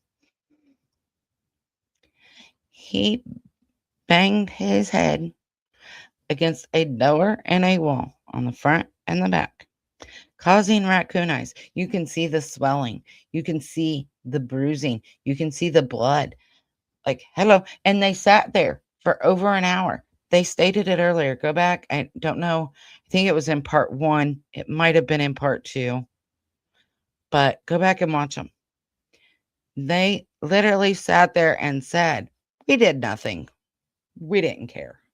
We watched him do it. It's all right. No biggie. Harmless error." That is not harmless error. It's not. You did not keep the man safe, which is literally, again, in the word safekeeping. You did not do what you were supposed to do. That's human rights involvement too. Yeah, I mean, there's all kinds of things involved in this that make me so angry. I'm so angry at the treatment of this man. They violated every right humanly possible, and the system needs to be held accountable. Say that again for those in the back. You are so correct. They literally said, oh, that's a right by the Indiana Constitution and the United States Constitution. Let's violate it. It's like they took it as a challenge to find a right and violate. At this point, I think they were playing a game. How many times can we violate this man's rights? They had to have like a pot or something going. Like they had to have bets between them. Like I just don't understand. He's still there as far as I know. I don't know. I can look that up in just a minute. I will try to look that up and let you know. Let me see if I can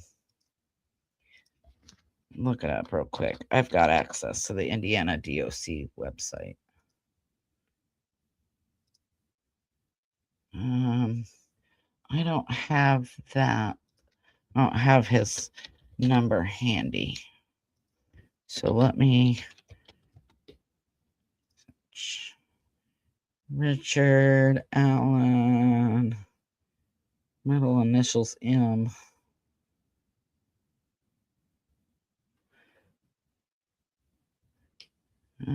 Sorry. No.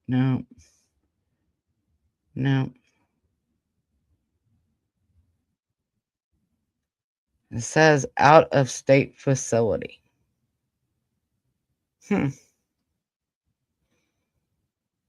Out of state facility. Hold on. What page are we on? 77.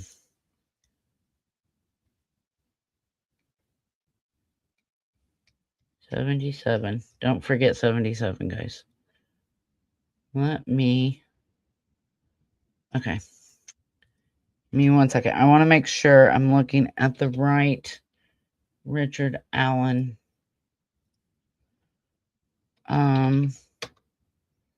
DOC. So let me pull up. Go back here. Go here. Here. Let me see here. Pull this up. That's the Ricky Davis. Hold on. Let me.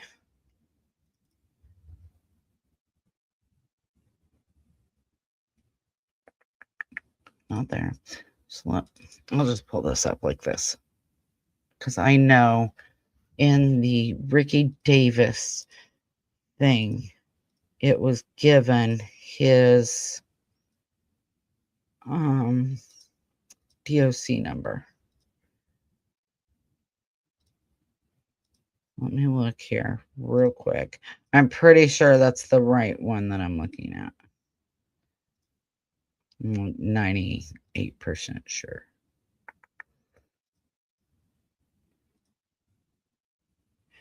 Okay, correctional facility. There's Ricky's.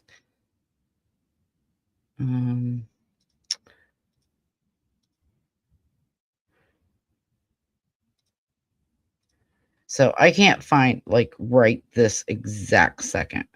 Richard Allen's Indiana Department of Correction number. Wait a minute. It should be on here. DOC number 273819. 273819. He is an out-of-state facility. Let me click here. So so you guys can see what I'm looking at. Remove that. Stop screen. Share screen. Window. Indiana. Let me move this over here so that I can. There we go. Share. Add to stage.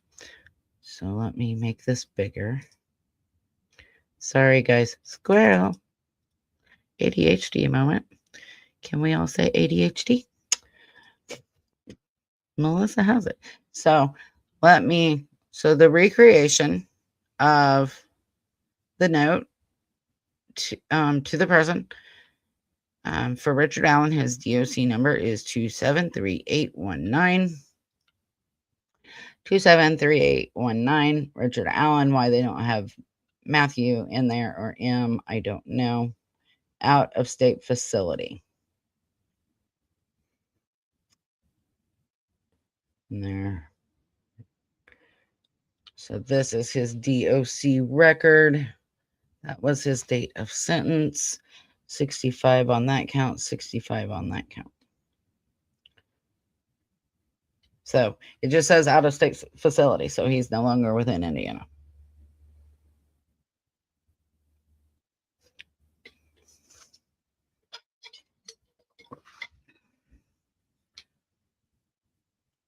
If I can find my mouse again.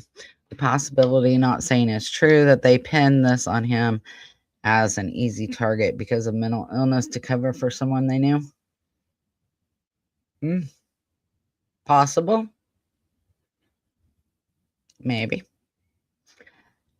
Kelly, it's giving me a stomach ache thinking, what if it is one of my relatives, right? He must have had no one to advocate for him, including family. So he had family advocating for him tampering. The problem is they were essentially being told to shut up. They had no say. They had nothing. They were literally ignored, and so was he, and so was his attorneys. Literally tampering. Like, his attorneys were taken off of the case by the judge. They went to the Indiana Supreme Court, and the Indiana Supreme Court said, oh, no, they're reinstated. Like, she had so much prejudice against. It was not, I mean, it was just, it was horrible. She had a lot of prejudice. She just did. Stop screen, share screen.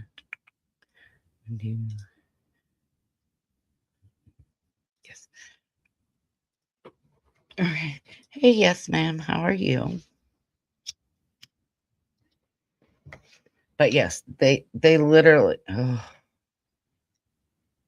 I can't say it enough how much they violated his rights. So although Walla noted concerns about feigning, she diagnosed psychosis. Wouldn't you want to test to see if he was really feigning or not? I'm feeling some better yet until I cough and then I'm like, out, that really hurts. But the medicine is keeping the pain at a bearable amount. And suspected incompetence and over medication. You're the one medicating him. So what are you saying about yourself? You're the one, Dr. Walla, that's getting him on these medications, but then you want to say he's over medicated? Well, whose fault is that?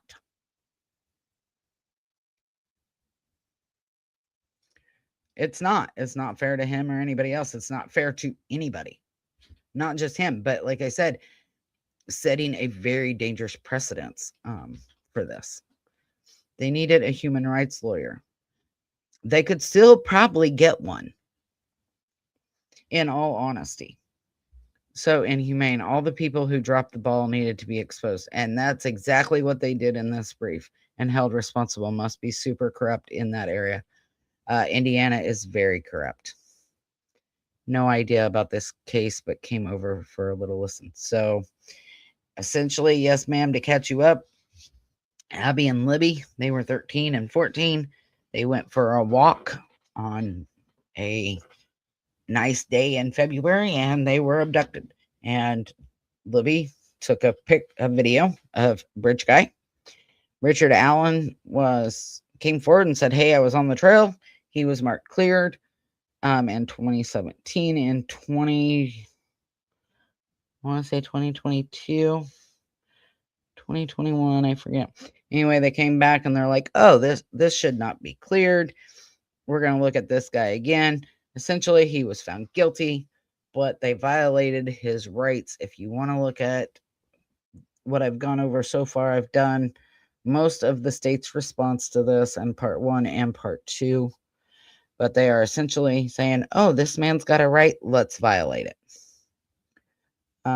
That prison doctor was a quack. Yes. You can say that again for the people in the back. Very much so. Considering she's saying, oh, he's over medicated. You're the one prescribing this medication. You're the one saying what to give him. So if he is over medicated, I don't know, look at yourself. That's this does not take a genius.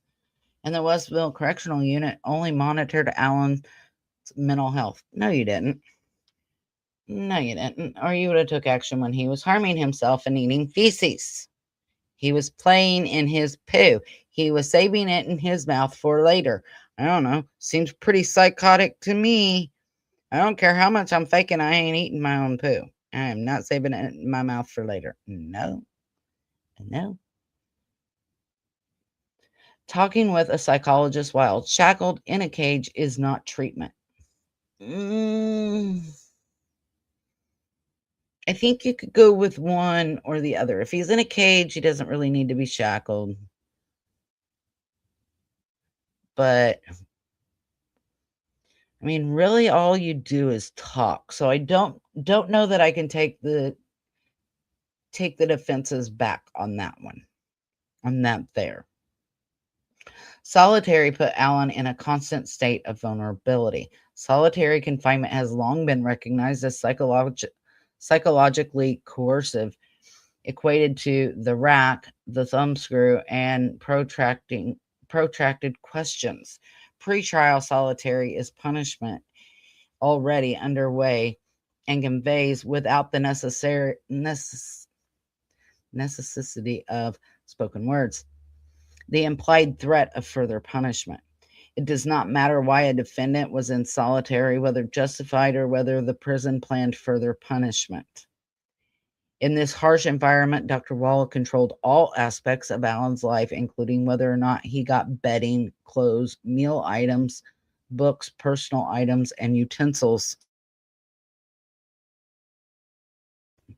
She could provide a new window and a tablet or strip him to his bare necessities.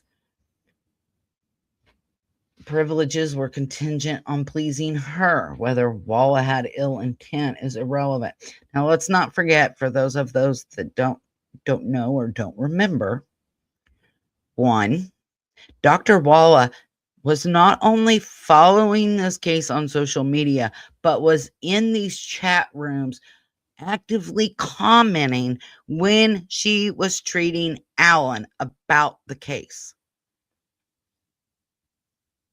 HIPAA? Ever hear of that, Dr. Walla?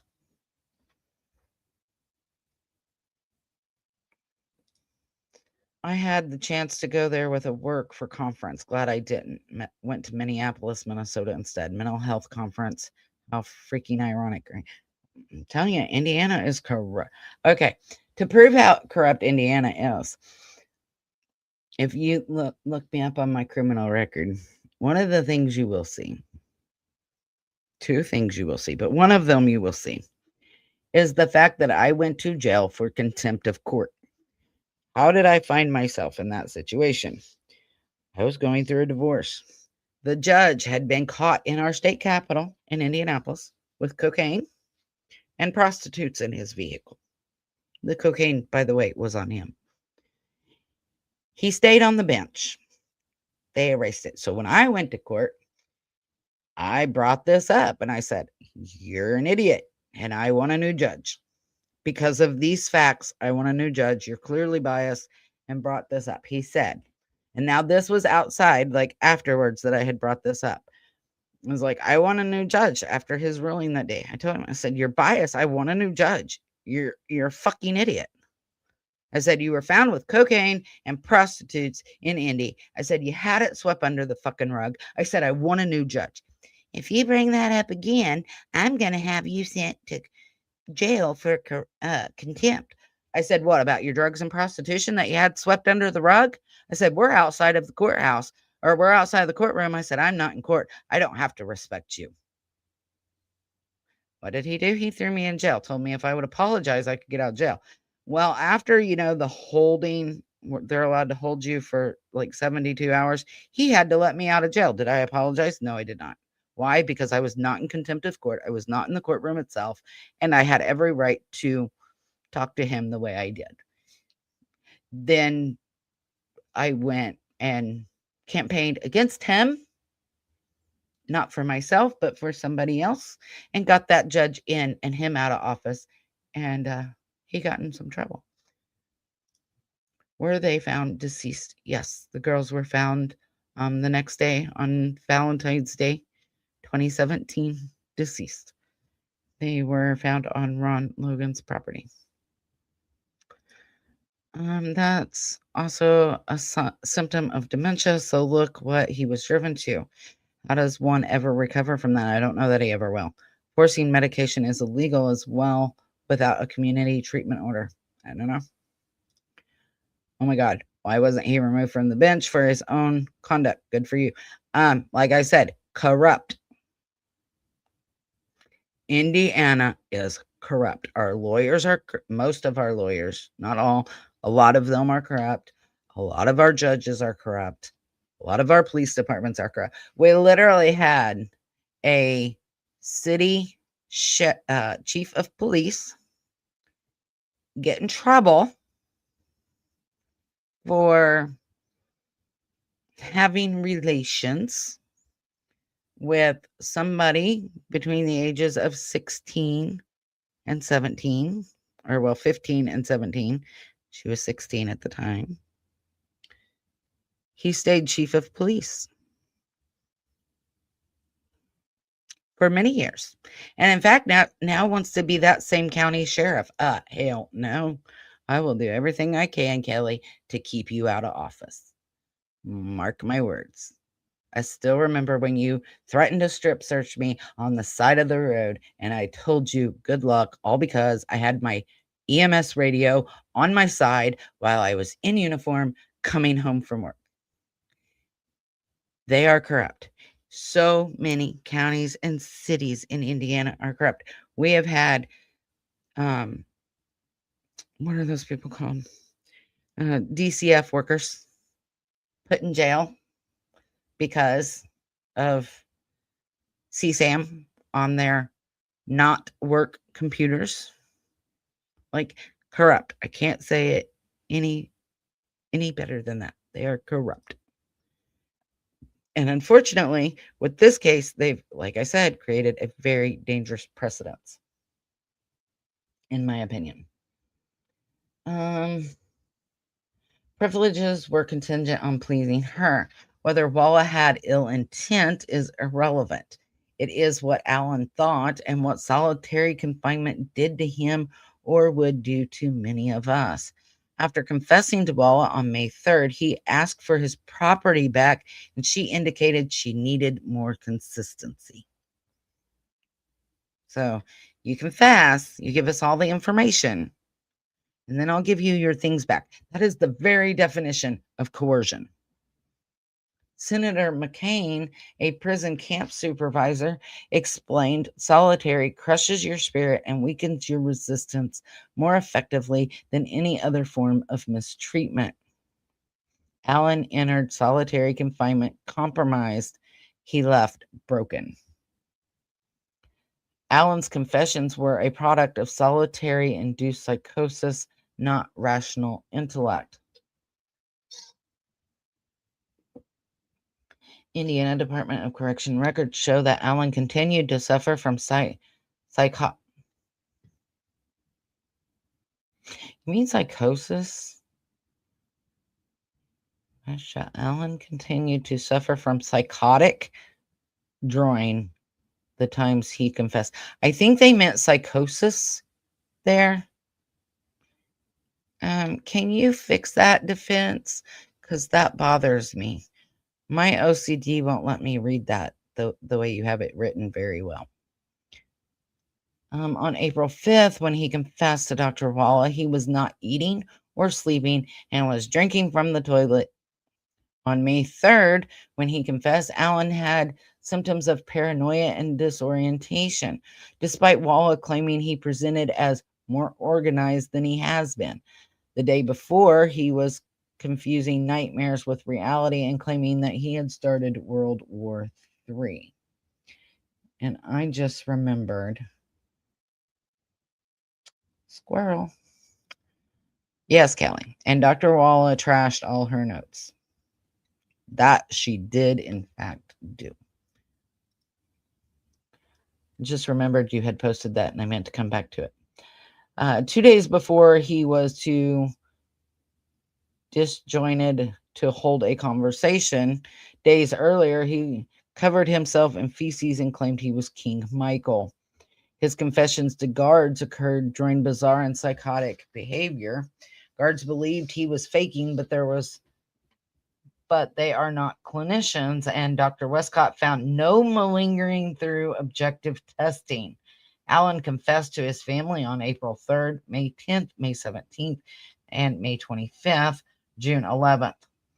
On April 3rd, he also fell on the floor, asked if he was dead, and was suicidal. On May 10th, he believed he was dead, that the world would blow up if he slept, his water was poisoned, and he was reliving the exact same day. On May 17th, he was paranoid of attorneys and staff with Odin patches. On May 25th, Allen paced for 2 hours and banged his head. On June 11th, he thought he was in hell and did not understand what was happening. In August, Allen did not remember confessing or weeks of early April. Throughout, he complained of memory loss. The state action overbore Allen's will. Allen did not confess until after 5 to 7 months in solitary. Before arrest, he consistently denied involvement. Dr. Westcott opined Allen's psychosis was caused by the stress of solitary confinement on a pre-existing illness. Dr. Walla agreed that a lot of time solitary confinement exacerbates mental illness, and it is reasonable to believe Allen's confinement caused his psychosis. The social isolation of solitary makes people question their self. If you are treated like you are guilty, you begin to think you are. Dr. Grassian testified a false memory starts with a belief. In his first confession to his wife, Allen said, "I think I did it." In the first confession to Dr. Walla, he was unsure if he had sex with the girls. Allen got facts wrong and confessed to crimes he did not commit. Allen claimed he shot the girls. Number 2, the Indiana Constitution. The state failed to prove Allen's statements were a product of rational intellect rather than the state's misconduct. The Indiana Constitution also protects against the admission of involuntary statement. Indiana's test is like the due process standard, requiring a confession be freely self-determined by a rational intellect and free will. However, it is more robust because it requires that the state to prove voluntariness beyond a reasonable doubt. Also, it does not require state action be coercive to overcome a mentally ill person's will. Mentally ill defendant's statements involuntary due to his altered state and confusion, although officers neither coerced him nor knew of his mental illness. But mental illness alone will not render a statement involuntary. Indeed, there must be some state negligence that contributed to the overcoming the defendant's rational intellect. I don't know. Like being in solitary for 13 months, being told if you do this, you'll get this, and vice versa.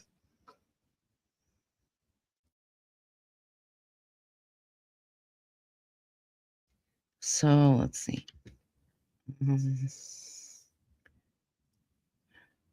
Dr. Walla needs an inquiry and lose her license. Very much agree.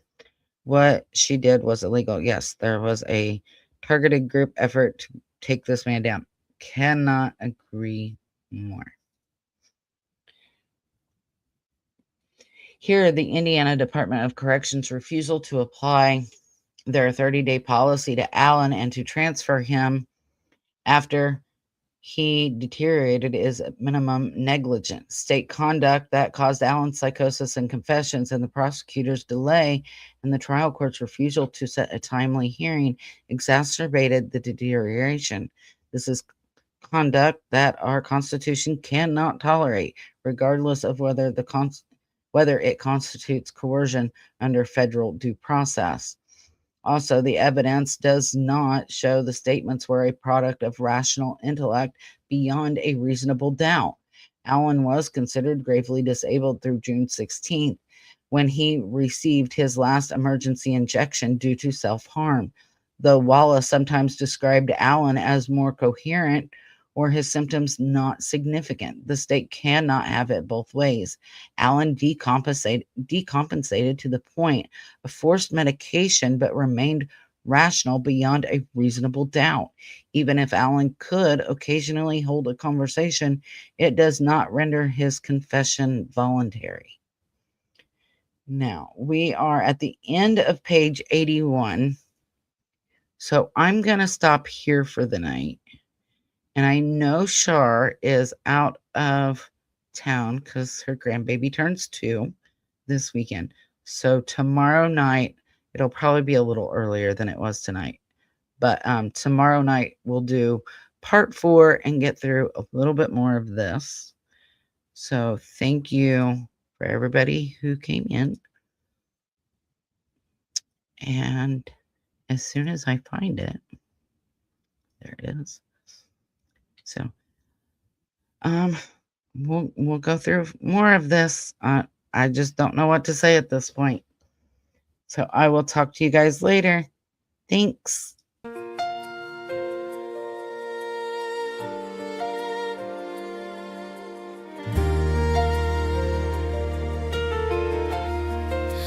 No amount of time will make us stray. We'll keep searching through the darkest day for every soul that's lost or gone. We'll fight until the break of dawn. American justice stands so tall. We won't rest until we found you. For all the lost, both the near and far, you're in our hearts, you're who we are.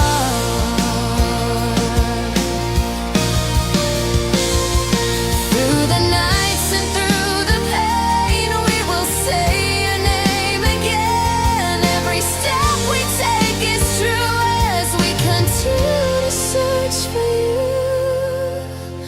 American justice stands so tall. We won't rest until there is justice for all. For all the lost, both the near and far, you're in our hearts, you're who we are. We will continue to pray until you're home